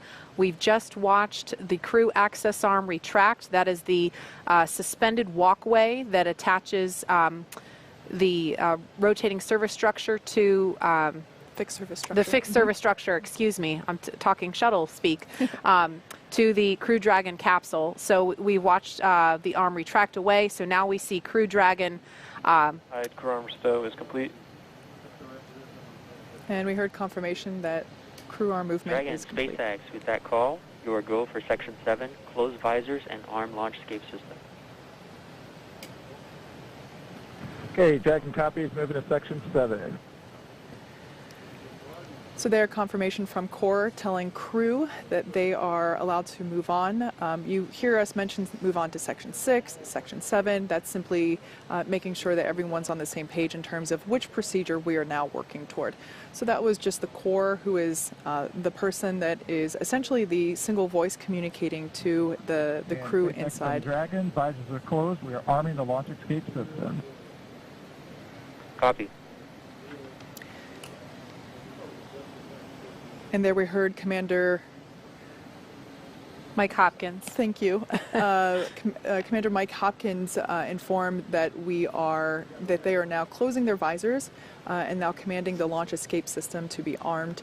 Now the launch escape system is basically the crew's path to safety in the event of an anomaly, quite simply. If we were to have an abort scenario here on the pad, we have demonstrated the efficiency and success of that system, having done a pad abort test. Previously, we did a launch escape system test mid-flight earlier, I believe it was January of this year. And so basically this is a system Launch that escape could system return... is verified armed.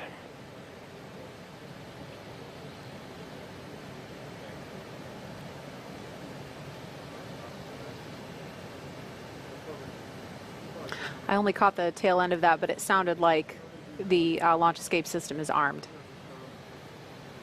So now the launch escape system is armed. Essentially, this is the system that all the way from now on the pad until they are in orbit, the crew would be able to escape safely in the event of an anomaly. That's why it is so important that we check the weather all around the world, really. It's not just the weather here at the Cape that we're looking at in order to determine if we're go or no go. It is the weather along that entire escape corridor. Right. And as Kate was mentioning, again, the launch escape system is armed. That has to happen before the SpaceX teams will proceed with fueling Falcon 9. And so that propellant loading process is set to begin at T-minus 35 minutes, so just a few minutes from now. And what that looks like, Kate, you talked about the tests that were done. You did a pad abort test back in 2015. You did an in-flight abort test at the beginning of this year. And so what that looks like in action, if it were to happen, a pad abort test, or excuse me, a pad abort would be before liftoff at any point from propellant loading, which begins in just under 3 minutes now, until the moment of liftoff. If something were to go wrong and the crew were in danger, Crew Dragon can kind of act as a rocket on top of a rocket and propel itself off of Falcon 9 using its 8 built-in Super Draco thrusters, right? And so the idea is that if that happens, Crew Dragon would splash down off the coast, and then we would have a rescue scenario. Correct. And so we've rehearsed that ahead of time. We coordinate very closely, the NASA and SpaceX teams, with the Department of Defense Detachment 3 to prepare for a scenario such as that. We're also prepared for if there were to be a need for a launch escape after the point of liftoff, at any point from liftoff until they reach orbit, about roughly 12 minutes after liftoff. At any point in that sequence, Crew Dragon could still launch itself off of the Falcon 9 rocket. And in that scenario, Crew Dragon would splash down at some other location further downrange, farther away from Florida, obviously. And that's why the weather downrange is just as important as the weather around the pad for liftoff, because they're thinking about how are we going to rescue the crew if we get into a scenario like that. Exactly. So it's really complicated, but it is a system that we have spent a lot of time designing and testing, and it's definitely something to consider in terms of that weather criteria that we do look at. And so now at T-minus 36 minutes and 20 seconds, in just over a minute, we should be hearing that Falcon 9 is ready for propellant loading. That'll be with the RP-1, which is rocket-grade kerosene, and then also simultaneously the liquid oxygen loading will begin.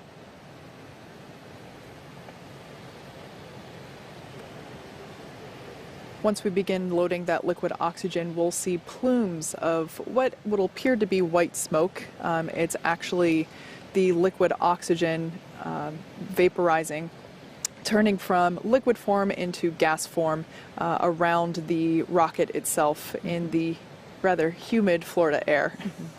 And Nicole, I know, we're just about 30 seconds from fueling, but from your perspective, obviously this launch escape capability is not something that the space shuttle had. So from an astronaut's perspective, what's your take on having the ability to abort from the pad or in flight? Yeah, I mean, it's awesome. It's what we need to be doing with our spacecraft, and I think anytime you can better ensure the survival of your crew in any situation during, launch and on the way to space, that's what we need to be doing. Launch auto sequence has started. Propellant load has started.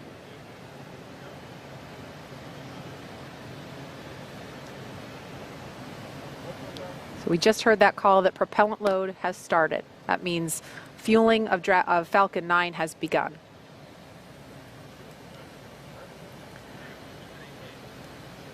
Okay, so we are now at T-minus 34 minutes, 34 seconds and counting. Fueling of Falcon 9 is underway. The launch escape system is armed. And again, today is the first in a series of 6-month missions for NASA's Commercial Crew program. And the Dragon capsule was loaded with propellants about a week and a half ago, just a few miles down the road from us. Yeah, that's an area that we affectionately refer to as Dragonland. Yeah. Yep. And in order to fly, Dragon needs fuel and an oxidizer. So for the fuel we use, Kate, you're going to have to help me with these words. No I can't pronounce them. Yeah, so it's monomethylhydrazine, or MMH, and nitrogen tetroxide, or tetroxide, for also known as NTO, for the oxidizer. These are two propellants, a fuel and an oxidizer, that when they come into contact, they combust instantaneously. So it's a great propellant to use in spaceflight because you don't need an ignition source. So we use those propellants to maneuver Dragon on orbit, and those propellants super power the Draco engines, as well as the 8 Super Draco engines that would be utilized in the launch escape system in an abort scenario. And again, we want to be crystal clear. Now that fueling for Falcon 9 has started, that means that the 8 Super Draco engines built into Crew Dragon are ready, if needed, to launch the capsule away from the Falcon 9 rocket in an instant if there is any kind of emergency associated with the rocket or on the pad. Now let's go over to SpaceX headquarters in Hawthorne for an operations update. John? Well, we are counting down those final minutes, and everything is still looking good for Falcon 9 and Dragon for an on-time launch just under 33 minutes from now. As you heard, Falcon 9 began propellant loading right on time at T-minus 35 minutes. Now, the propellants that feed the Merlin engines that power Falcon 9 are two liquids. One liquid is the fuel, the other is an oxidizer. And that fuel is a refined form of kerosene, also referred to as RP-1. Now, our oxidizer is densified liquid oxygen, also called LOX. Densified means it is kept much colder than typical for launch vehicles, and it takes up less volume. This allows for more oxidizer to be loaded into the first and second stages. Now, to ignite the fuel and oxidizer in the Merlin rocket engine, we use an ignition fluid called T-tab. When T-tab comes in contact with oxygen, it ignites, and it gives off a green-colored flame. Once we've got the flame going, we can then add the kerosene fuel into the chamber, and the engine goes to main power. And you might see the green flash just as the second stage engine ignites, following stage separation 2 minutes, 48 seconds into tonight's flight. Now, currently, we're early into propellant loading. The first stage fuel tank is about 10% full. And that first stage is the bottom 2/3 of the vehicle you can see on your screen. You've got the black carbon fiber landing legs, then the white propellant tanks of the first stage, topped off by that black cylinder, the inner stage. Now, liquid oxygen loading is also underway on the first stage. That loading will begin on the second stage, which you can see on your monitor, which is the cylinder, the white cylinder just above that black interstage. Liquid oxygen loading on stage 2 begins at T-minus 16.5 minutes, and we'll continue loading liquid oxygen on both stages until the last few minutes of the countdown. Helium loading into pressure vessels is also underway.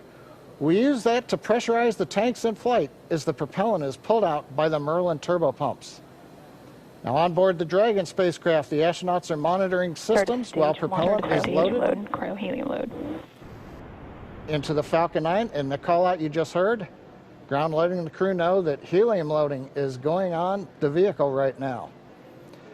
So as I mentioned, the astronauts are listening to this right now. As part of their training in the simulator, we also can give them the playback of sounds that we've recorded in Dragon capsule during recent flights. Plus, they also had a discussion with Bob and Doug after their flight, who related what their flight experience was like earlier this year. Now, out on the eastern range, we continue to hear they're green, ready to go. There are no problems, and they are go for launch. And finally, the weather, as I mentioned a little while ago, it's actually improved during the day. We're down to 20% probability of violation. The biggest thing we're watching is just in case in these last half hour, if a rain shower might spring up within a mile or two of the launch pad. But currently, the rain looks like it's holding off. The upper altitude winds are good, and the ground winds are very light.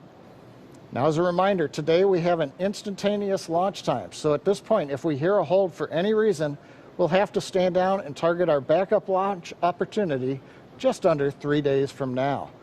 But let's turn it over to Jesse and Leah for an overview of events after liftoff. Thanks, John. For Crew-1, the astronauts' flight to station will take about 27.5 hours, and their journey is much longer but fairly similar to the trip NASA astronauts Doug Hurley and Bob Behnken made earlier this year in Crew Dragon's first mission with humans aboard. As we await T0 in just about 29 minutes, the ground operations teams are doing a series of system checks to make sure both Dragon and Falcon 9 are ready for launch. You're looking at a live view of our teams at the Cape as they prepare for liftoff. Now, as we wait for the launch clock to hit 0, we wanted to give you an overview of what the ascent portion of the mission will look like. Once we hit T0 and a successful launch occurs, we will watch Falcon 9 and Dragon lift off from historic launch pad 39A and make their ascent. At about 50 seconds into flight, Falcon's 9 engines will throttle down to help pass through the period of maximum dynamic pressure on the rocket, or what we typically refer to as max Q. It's worth noting that once we hit max Q, the vehicle will be going supersonic. Once we are through the period of maximum dynamic pressure, we can throttle up our Merlin engines again. And from there, at about 2.5 minutes into flight, we have a series of 3 events that will happen in rapid succession. First is MECO, or main engine cutoff. This is where all 9 Merlin N1D engines shut off in preparation for stage separation, which is our second event. This is where the first stage detaches from the second stage, with the first stage making its way back to Earth for landing as the second stage continues on its journey with the third event. SES, or second stage engine start 1, is where the MVAC engine lights up and propels the second stage along with our Crew-1 astronauts to orbit. As Stage 2 heads towards its targeted drop-off orbit, Stage 1 will execute 2 burns in order to make its way back to Earth. The first is the entry burn, where 3 of the M1D engines will reignite and then shut down. This helps to slow the stage down in preparation for entry back into the Earth's atmosphere. While the first stage is heading back to Earth, the second stage will cut off its 1 Merlin engine that was ignited right after stage separation. Once this happens, we will wait for confirmation of a good orbital insertion.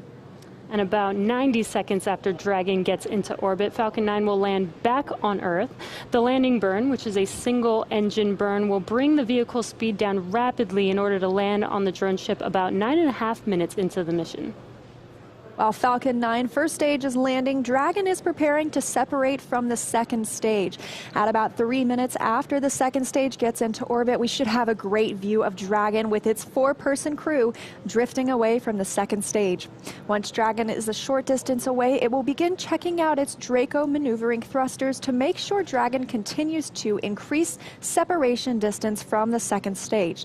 It's worth noting that these are not the Super Draco engines that would be used during an abort scenario.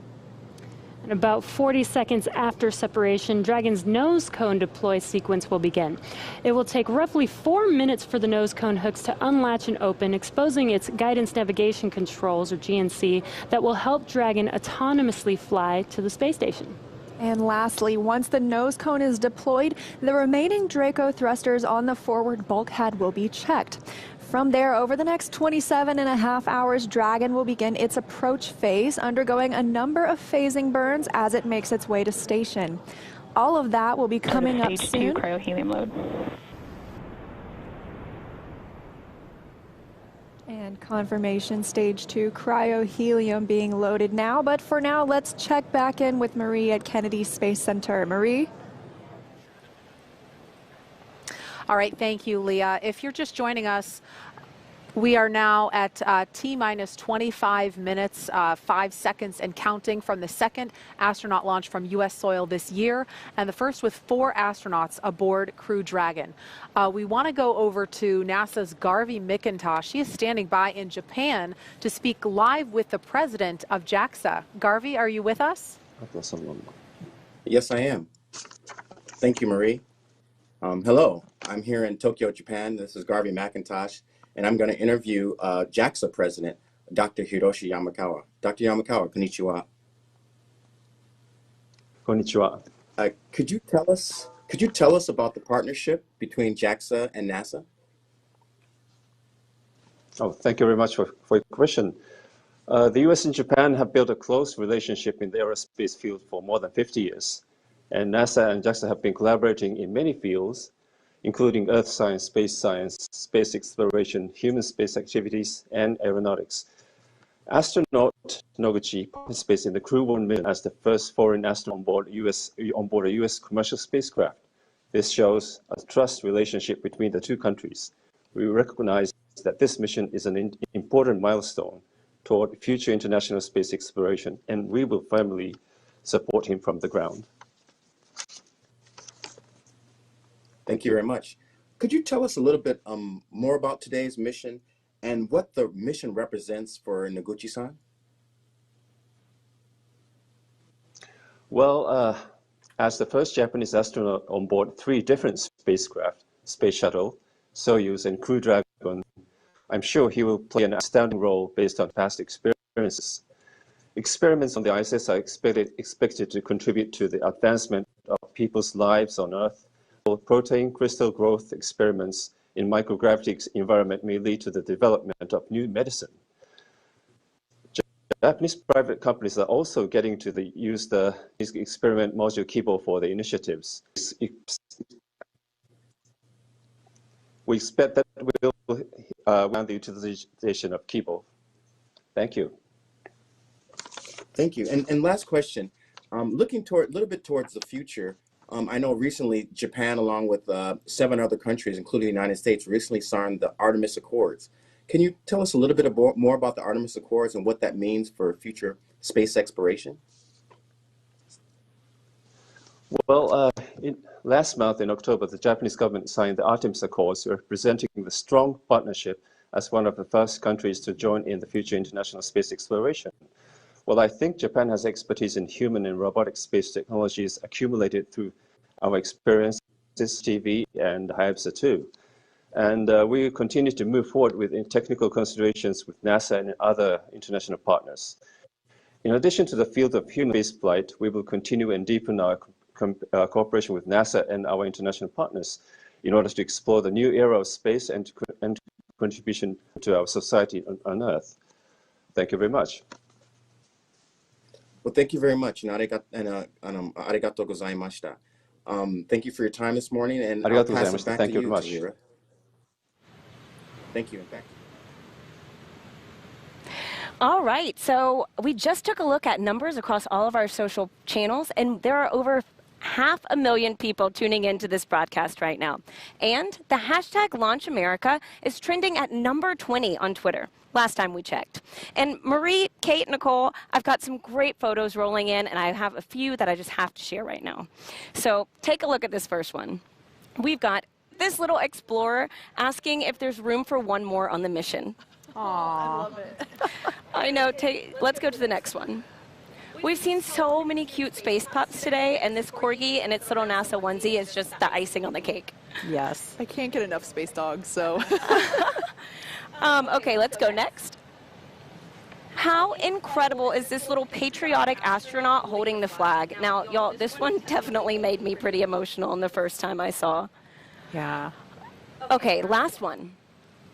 Check out how awesome Kiana looks in her blue flight suit, and, I mean, wishing her hero, Victor Glover, well on his Launch America mission.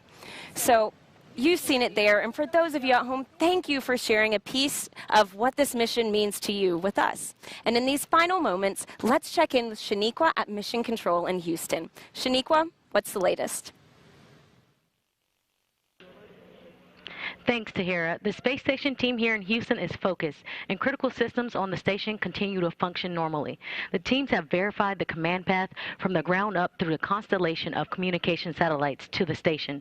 Everything is nominal, and the station will be ready to receive Dragon tomorrow. NASA Flight Director Anthony Varia has been leading the operations planning between the joint NASA and SpaceX teams for the Crew-1 mission, and with the mission about to begin, he passed along this to the teams.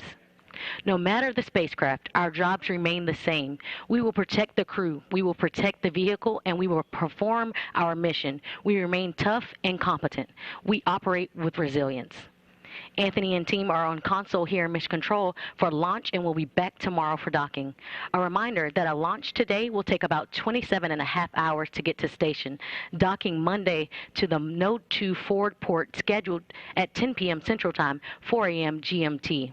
Once Dragon is fully docked to the station, the team here in Houston will assist the Dragon and space station astronauts with leak checks as they work to open hatches on both Dragon and inside the station's pressurized mating adapter. We expect hatch open to take approximately 2 hours approximately 2 hours after docking.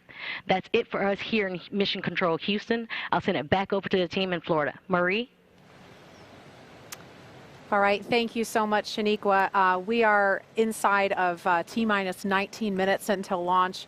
So exciting. We started the day with 50% probability of launch, and now we're up to 80% chance of the weather cooperating. So we are so excited. I know we're going to be turning our attention solely to the pad and going over to Hawthorne to take us through the final count. But one thing that really stuck out to me earlier, and I wanted to mention, when Shannon was talking about her path to becoming an astronaut, she talked about how she was 4 years old when she decided that that's what I want to do. And it really stuck out to me because my 4-year-old daughter is watching and she's dreaming about becoming an astronaut. And it's so special for, I think, especially for little girls, maybe I'm biased, but to be able to have a role model like Shannon and like you, Nicole, because at the time when Shannon was 4 years old, women weren't astronauts. Yeah. And what an amazing time to be in when little girls have women to look up to, and African-American children have Victor Glover to look up to and see that, you know, they're represented and they can do this too. Yeah, and I think NASA and the world of space exploration, you know, from the human spaceflight side for sure, has been, you know, over the years just so progressive in understanding how this diversity is so important. And I love thinking about your 4-year-old daughter watching launch tonight and being excited about this. And I'm thankful to be here tonight with you two ladies kind of representing. I'm super excited. I have seen SpaceX launches before. I've seen shuttle launches before, but I've never been this close to the launch pad. And my palms are sweaty with excitement.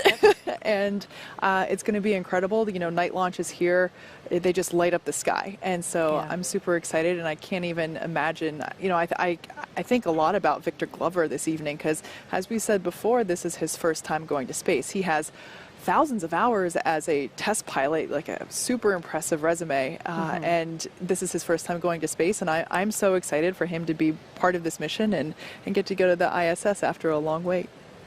Yeah, and that is a beautiful destination. Let me just tell you that the four of them are going to do amazing work there. And it's been mentioned a couple times before, this partnership that we have that's allowing us to do such incredible things that are just ultimately about improving life on Earth. It's very Absolutely. Cool. And Nicole, I think it's worth mentioning, we didn't talk about this earlier, and I know you are a very humble person and you're focused on the crew that's on the pad right now, but you are the last resident International Space Station crew member to launch from and then land back on U.S. soil. So I think that's significant. Yeah, as a shuttle crew member, and it's kind of weird to think that was that long ago, but I don't think any crew members goes into it thinking about what first or last it is. Yeah. But I'll tell you, having worked at Kennedy Space Center for 10 years as a NASA engineer, and to be able to, support a mission like that and be here watching this tonight, really historic event,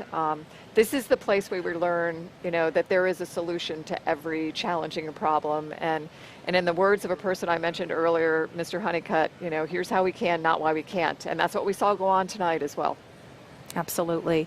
And with T-minus 15 minutes, 10 seconds and counting to liftoff, we want to focus in on the pad as we proceed through the final stretch of the countdown.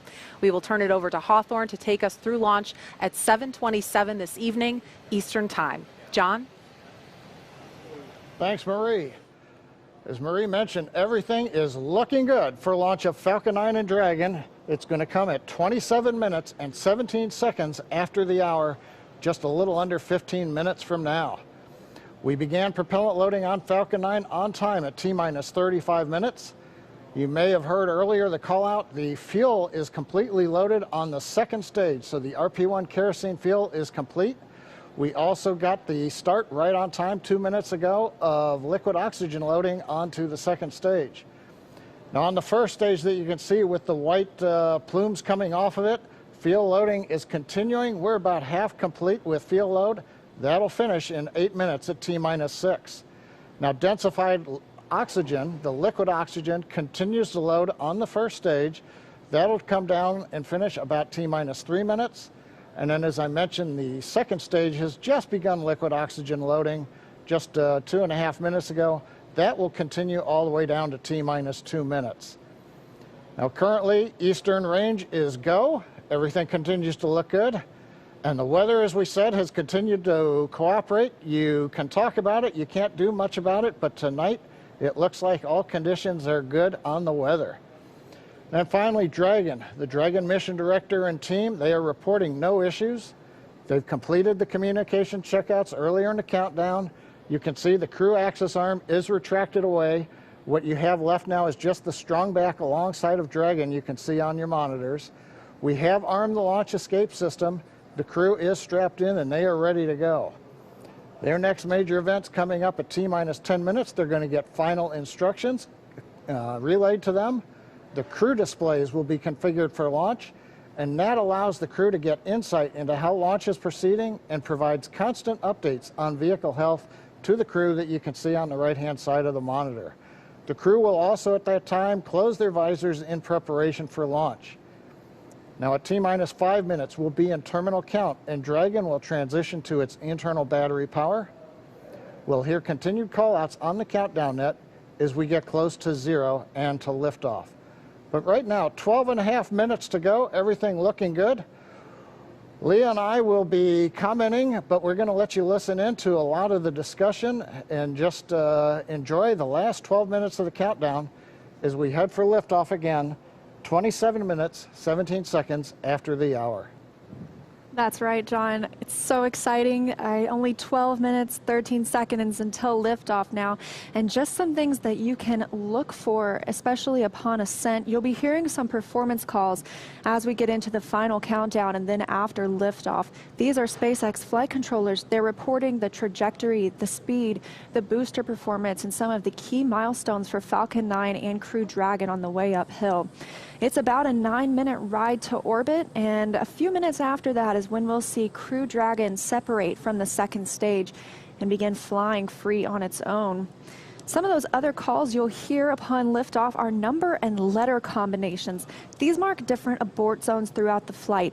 The first two are 1A and 1B. This signifies they're in the first stage, and that will last until they're up to the very north of North Carolina. The next are 2A through 2E or 2 Echo. Those will come into play once the second stage kicks in. That lasts from the top of North Carolina all the way to the tip of Newfoundland in the northern Atlantic. There's also a spot we want to avoid in the northern Atlantic, and so you might hear the call Shannon or forward to Shannon. Of course, that's not to be confused with our crew member Shannon Walker today, but that actually refers to Shannon, Ireland. It means they would target off the coast of Ireland if they were later in that second stage and needed to abort. But that next call out we're listening for to the crew should come up at T-minus 10 minutes that the crew displays. Those 3 panels in front of our astronauts will be configured for launch. Now just 10 minutes and 35 seconds to go until liftoff.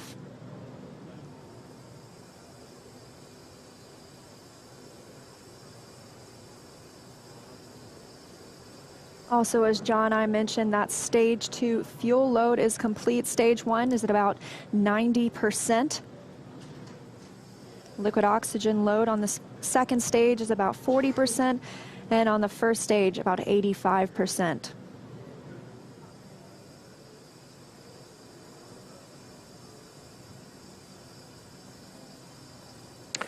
Dragon, SpaceX, confirm crew displays are configured for launch.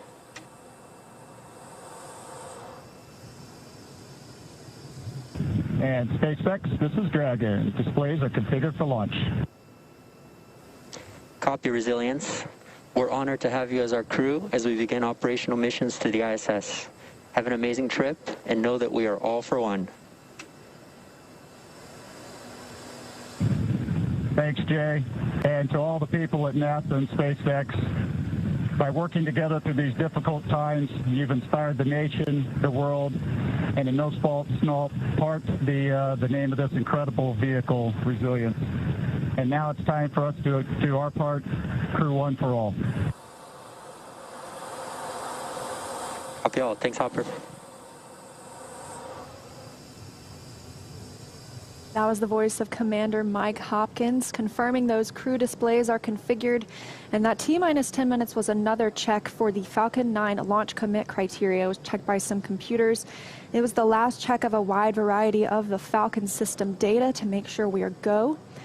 From here on, we continue to count down until T-minus 7 minutes when the pre-valves open.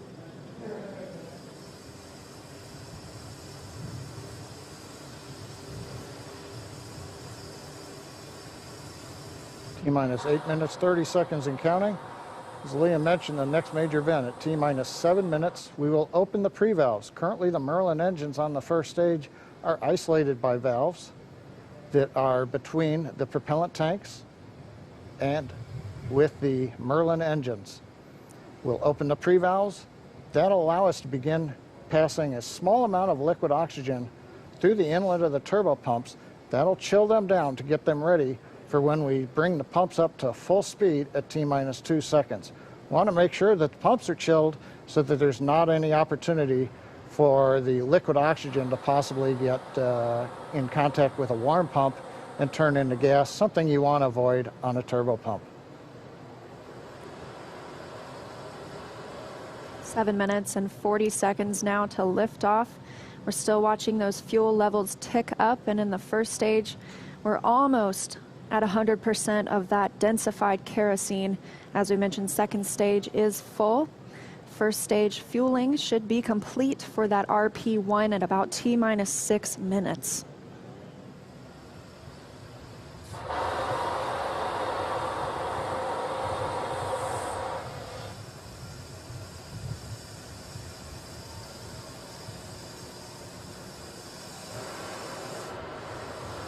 Standing by for pre-valve opening.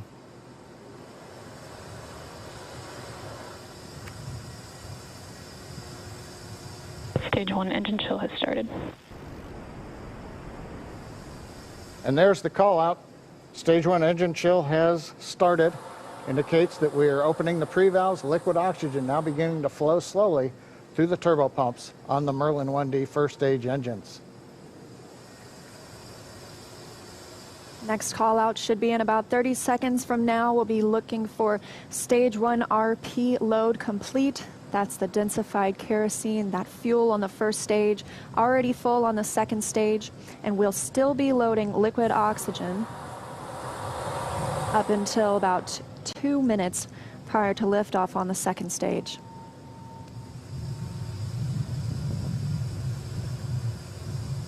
Standing by for that fuel call.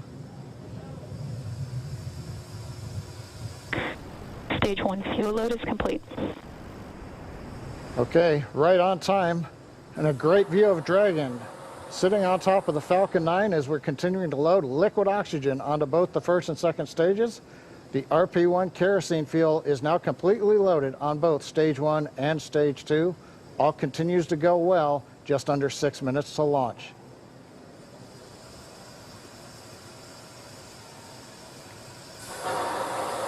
In about 30 seconds, we'll enter terminal count. Dragon's onboard computers will take control of the vehicle. Both fuel on first and second stage is complete, and liquid oxygen loading continues with the second stage at about 80%, first stage at 95%. Something else you might notice is water rushing the pad shortly before liftoff. That's to suppress the sound and keep any sound from imparting a load on Crew Dragon as it prepares to lift off. Dragon is in configure for terminal count.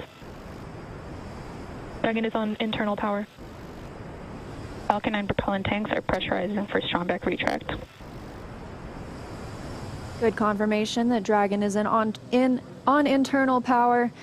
And now we'll be looking for a major milestone before we launch today. That'll be the strongback retract. John, you want to tell us a little bit more about that? Leah, if we get a close-up of the Dragon at second stage. Strongback is retracting. We've heard the call out, strongback retracting. That's a two-step sequence. First, there are clamp arms around the very top of the second stage. You can see one of them just above the gaseous oxygen vapors coming out of the second stage. Those arms will open up, and then just inside of T-minus 4 minutes, once the arms are released, we'll begin to retract the strongback alongside the vehicle.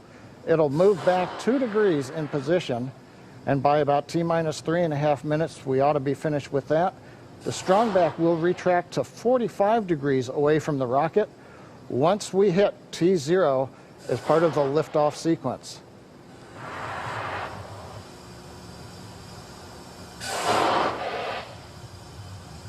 And at T-minus 3 minutes, Right now, we're waiting for the retract.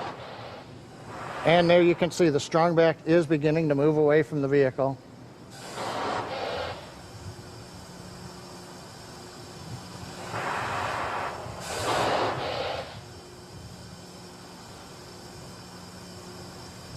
And it looks like we are just about into the required pre-launch position, just a couple degrees away from the Falcon 9 and the Dragon capsule. But right now, T-minus 3 minutes, 8 seconds, everything continues to be go on Dragon and Falcon 9.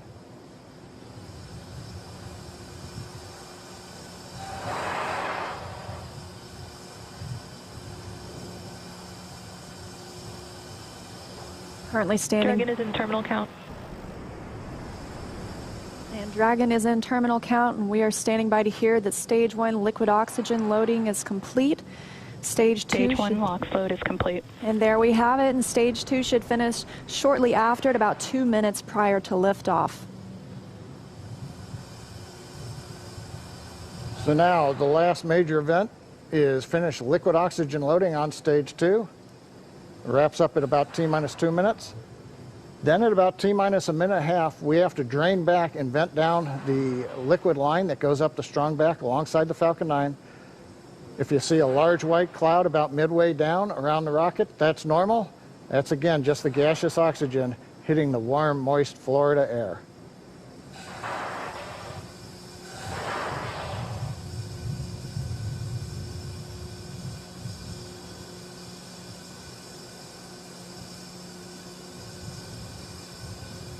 Stage 2 LOX load is complete.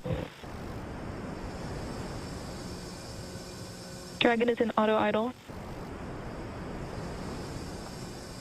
And good calls that stage 2 liquid oxygen load is complete. That means we have full fuel on the first and second stages, that densified kerosene, and we're full of the oxidizer.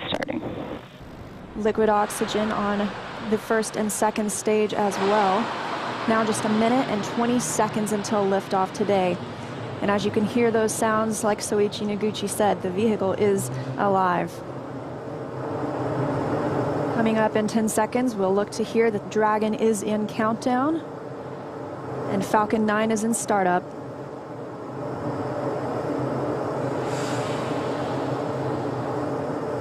Dragon is in countdown. FTS is armed. Falcon 9 is in startup and is now controlling. 50 seconds now until liftoff. That FTS you heard is flight termination. Dragon, SpaceX, go for launch. SpaceX, this is Resilience. Roger, go. Go for launch, and at 37 seconds, the International Space Station flying over Kennedy Space Center. All for one, Crew 1 for all. Crew Dragon poised to go catch it.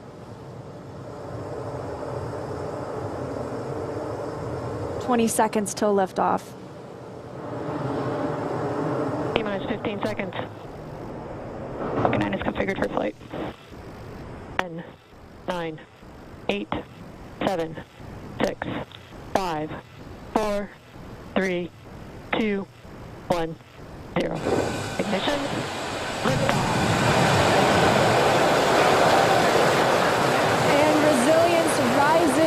Not even gravity contains humanity when we explore as one for all.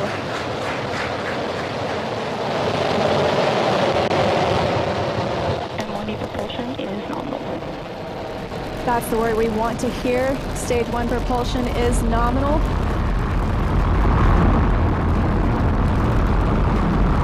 As 30 seconds into this historic mission, flying crew on board Dragon and Falcon 9.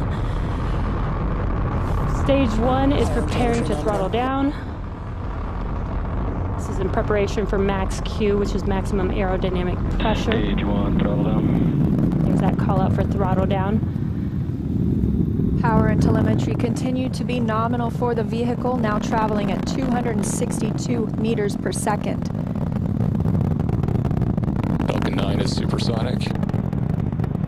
Call out the Falcon 9 is supersonic, and we will be passing through max Q here shortly, the largest structural load during ascent. Max Q. And there's that call out. That Falcon has passed through max Q. 1 Bravo. And we've just entered Stage 1 Bravo abort mode. That's going to take them through the end of the first stage burning just before second stage activates off the coast of North Carolina.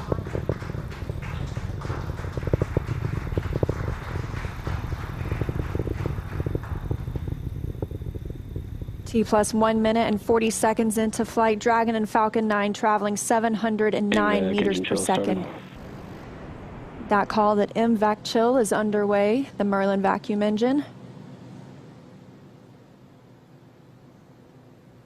Now with the call out of MVAC chilling, similar to what we saw in the first stage Merlin engines, the second stage engine being prepared for its ignition coming up in just over 30 seconds from now. We're a half a minute away from 3 quick events in rapid succession. We're going to get main engine cut off. The 9 Merlin engines will throttle down and then shut down. We're going to get stage separation. Stage 1, throttle down. And then ignition of the second stage engine. We've begun the throttle down in preparation for stage separation.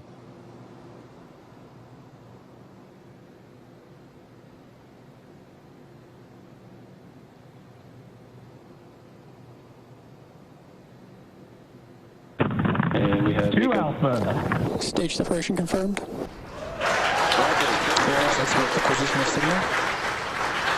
And you see that stage separation has confirmed. There goes that MVAC engine. Stage 2, Crew 1 is now on their way to the International Space Station.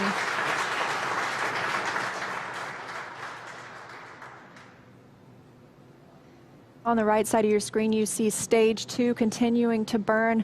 Over on the left-hand side is stage 1 preparing for its return to Earth. Currently on the left side, you can't make out much. It's a couple hours after sunset in Florida, but the grid fins have deployed on the first stage. The first stage is now unpowered, but with the velocity it had, it continues to coast up to an apogee before it begins to descend back into Earth's atmosphere. Now, as we watch, maybe we'll see the lights of Florida or the eastern seaboard in the background, but otherwise there's not going to be much to see. On the right-hand side, Dragon SpaceX trajectory nominal. You can hear the call out. Trajectory is nominal. Nominal trajectory. And we've heard the call out Bermuda. That means Bermuda ground station has the signals from the second stage of the Dragon and Falcon 9. We're still continuing as stage 2 burns to listen for those abort zones. We are now in 2A through 2E to Echo, taking us up over the northern Atlantic.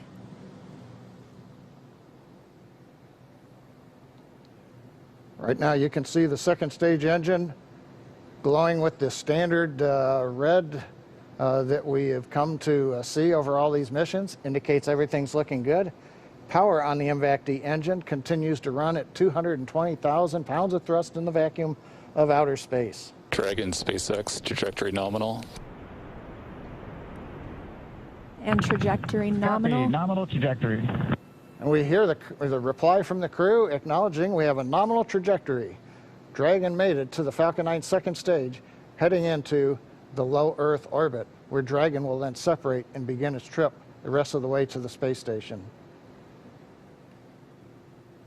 We'll be looking for SECO, second stage engine cutoff, coming up at 8 minutes and 48 seconds after launch today. So about 3.5 minutes from now, Dragon and Falcon 9, second stage, currently flying 2,979 meters per second.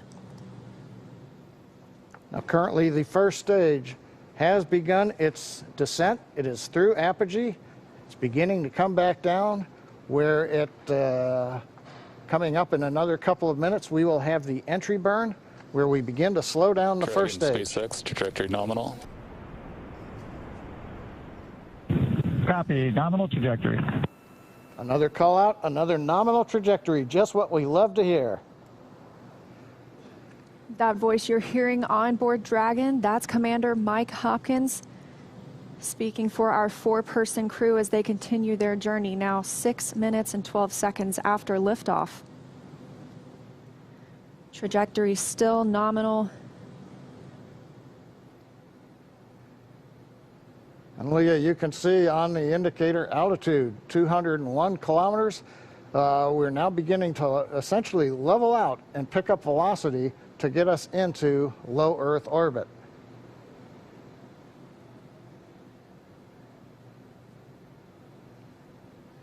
We're a little under 1 minute from the ignition for the entry burn on first stage. And we're about 2 minutes away. Dragon SpaceX trajectory nominal. Copy, nominal trajectory. Great news, now 7 minutes after launch. Second stage engine continues to burn, everything looking good. And we'll see that continue to burn for another 1 minute and about 38 seconds. Right now on stage 2, the crew's getting about a little more than 2.5 G's of acceleration. First stage preparing to ignite for the entry burn. Stage 2 FTS is saved.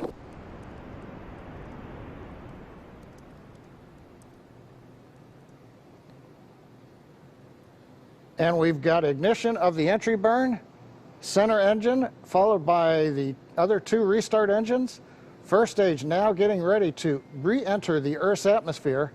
This is about a 29-second burn, and it's designed to slow the vehicle way down. We're going to shed about 70% of the velocity of that dropping first stage by the time this landing burn completes. I should say by the time the entry burn completes, which is now over. First stage on target for the drone ship in the Atlantic Ocean. Meanwhile, we're watching second stage getting close to getting into orbit. That's right. We've got about 30 seconds Stage 2 internal more. guidance. And now just about 20 seconds more of stage 2 continuing to burn until we see second stage engine cutoff, or SECO. We'll coast for a few minutes afterward to allow the rates in motion to... Roger, Shannon. There's that call for Shannon. That's Shannon, Ireland, an abort zone, but it looks like we continue smoothly to orbit today.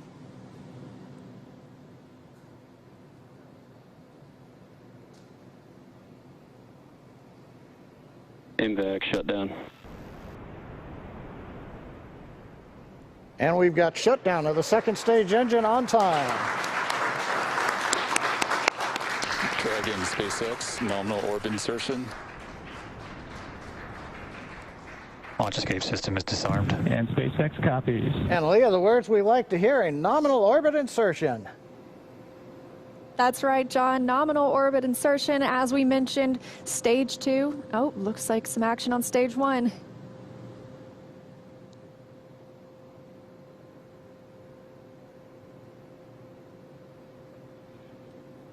And I believe we've had a touchdown on the drone ship. We've got stage 1 has touched down on the drone ship in the Atlantic Ocean. But now the more important news, second stage is in orbit, right where we want, right on time. And we're getting ready for our next major activity, which will be Dragon spacecraft separation.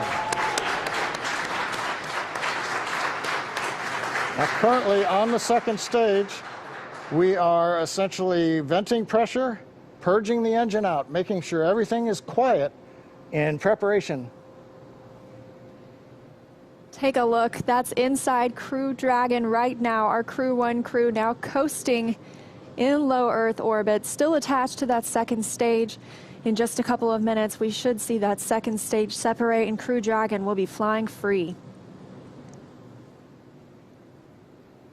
Leah, the mission timer shows 90 seconds to Dragon separation. Currently, Dragon is flying at 27,000 kilometers an hour.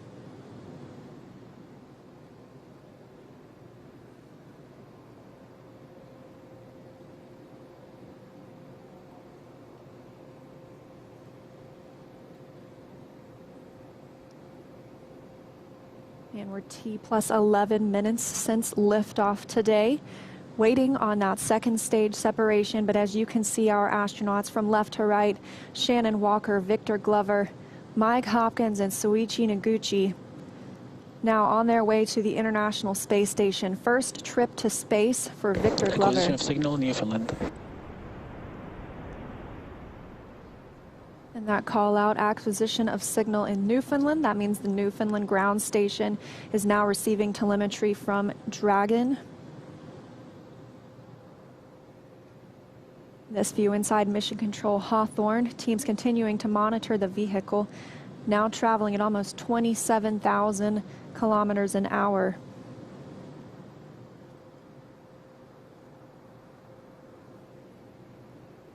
Ten seconds to Dragon separation.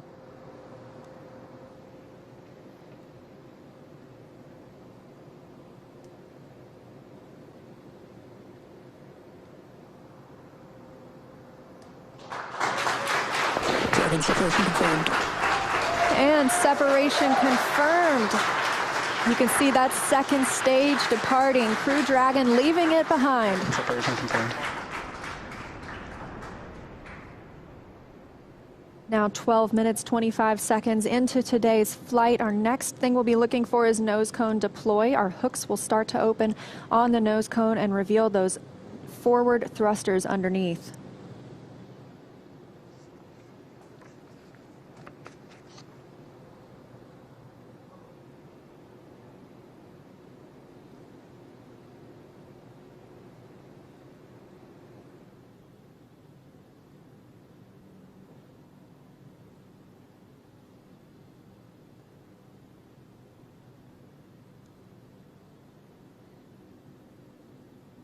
13 minutes into today's mission, the view on the right-hand side of your screen coming from Crew Dragon. We had that short look at the second stage as it departed. That second stage will burn up upon re-entry into Earth's atmosphere.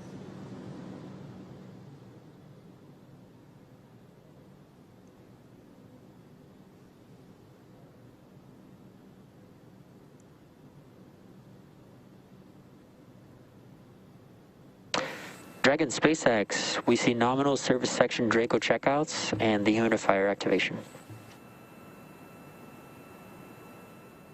And SpaceX, this is Dragon. We copy all and we see the same.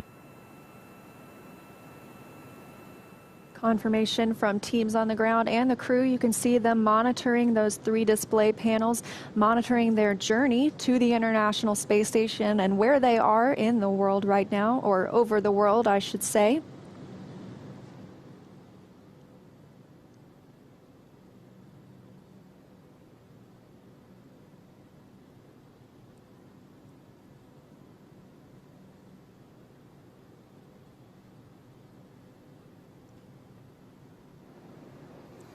Well, we're in 14 minutes, 25 seconds since it was a great liftoff. Everything happened. We had a nominal insertion into low Earth orbit. You saw Dragon separate. We got the Draco checkouts were good. And right now we're hearing the nose cone hooks are opening up. Everything is happening right per the procedure. And we've got Crew-1 successfully on orbit. So with that, let's head over to our counterparts at Kennedy Space Center. Marie, how was that launch for you all there on the ground? Oh my gosh, John, it just took our breath away. I mean, we could just turn right around in our seats and watch. We got up away from the desk to get a better look. And then we actually could see the booster coming back down. Yeah, that was outstanding. Outstanding. And I don't even know what to say. High five. We're like high-fiving through the shield here. High five. My husband texted me a picture of my daughter watching liftoff. It was just, I'm emotional. Seeing that, and we went on the first attempt. How often does that happen in human space flight? As it should. I'm very happy. It has been a long day, but just to be able to stand there and actually feel the rocket pounding the air around you was just incredible. And then looking at the light too long, I couldn't see the MVAC ignition, so I still have spots in my eyes. And then the views inside the capsule too, with the 4 of them, looking kind of mellow, but you could see Victor's kind of letting his arms do a little bit of the floaty thing. I bet he cannot wait to get out of his seat. Well, he's going to get a chance to here shortly. So he's officially on his way on his first space flight. So Incredible. Victor, Mike, Shannon, and Soichi are now on course to arrive at the International Space Station just tomorrow, Monday, November 16th, around 11 p.m. Eastern Time. And we're going to stay live on air for continuous live coverage along their entire ride to station. Though our coverage here at Kennedy Space Center will conclude, we're going to turn it over to the teams in Hawthorne and Houston to take us through the next phases of the Crew-1 mission, all the way through hatch opening and a welcome ceremony for the crew. Now, for those of you watching online via YouTube, take a look at the description below the video. There you'll find the new link for our Crew-1 rendezvous phase, and we'll be continuing live coverage at that new location shortly. But if you're watching on NASA TV, like my parents, you won't notice a thing, and your coverage will continue. That's right. And as you follow along, we also invite you to tune into a post-launch news conference at 9:00 p.m. Eastern Time, right here on NASA TV, where NASA and SpaceX will take questions live. And in addition to NASA TV, of course, you can always follow along on Twitter at @NASA and nasa.gov for continuous mission updates. We thank you all so much for watching. To all of our commentators, Nicole, special thanks to you for being pleasure, here. ladies. Let's do it again. Oh, please, yes. Well, we'd love to have you back. Here now are some highlights from the incredible journey that's just begun. Here's our first live look inside the suit-up room. Crew Dragon Commander Mike Hopkins was born in Lebanon, Missouri. Pilot Victor Glover is a native of Pomona, California. And mission specialist Shannon Walker is from Houston, Texas. Mission specialist Soichi Noguchi is from Yokohama, Kanagawa, Japan. Here they come, walking down the hall. Everyone's looking quite peppy there. Yeah, so cool. They're looking for people. They're looking for the people that have helped them all along the way, too, and wanting to make eye contact. Here they come, the Crew-1 astronauts now beginning their journey to the launch pad ahead of this historic mission to the International Space Station. This is Core on countdown 1 for timeline. The crew is departing for the pad on schedule. This is a chase car, so you can be along with the crew every step of the way. It's kind of like the pre-flight, right? The walk around your vehicle before you get in and fly. I love this shot. Yeah. You know, when this was being designed, it was definitely a forward-thinking design. And you can see on your screen the crew beginning the ingress process already. They are checking to make sure the suits are ready. They're helping them connect the umbilicals. They're buckling them in. And Dragon SpaceX hatch is closed. 5, 4, 3, 2, 1, 0. Ignition.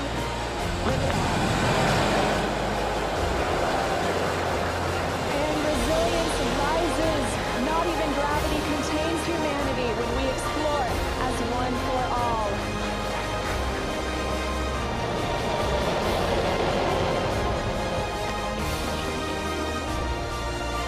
That's the word we want to hear.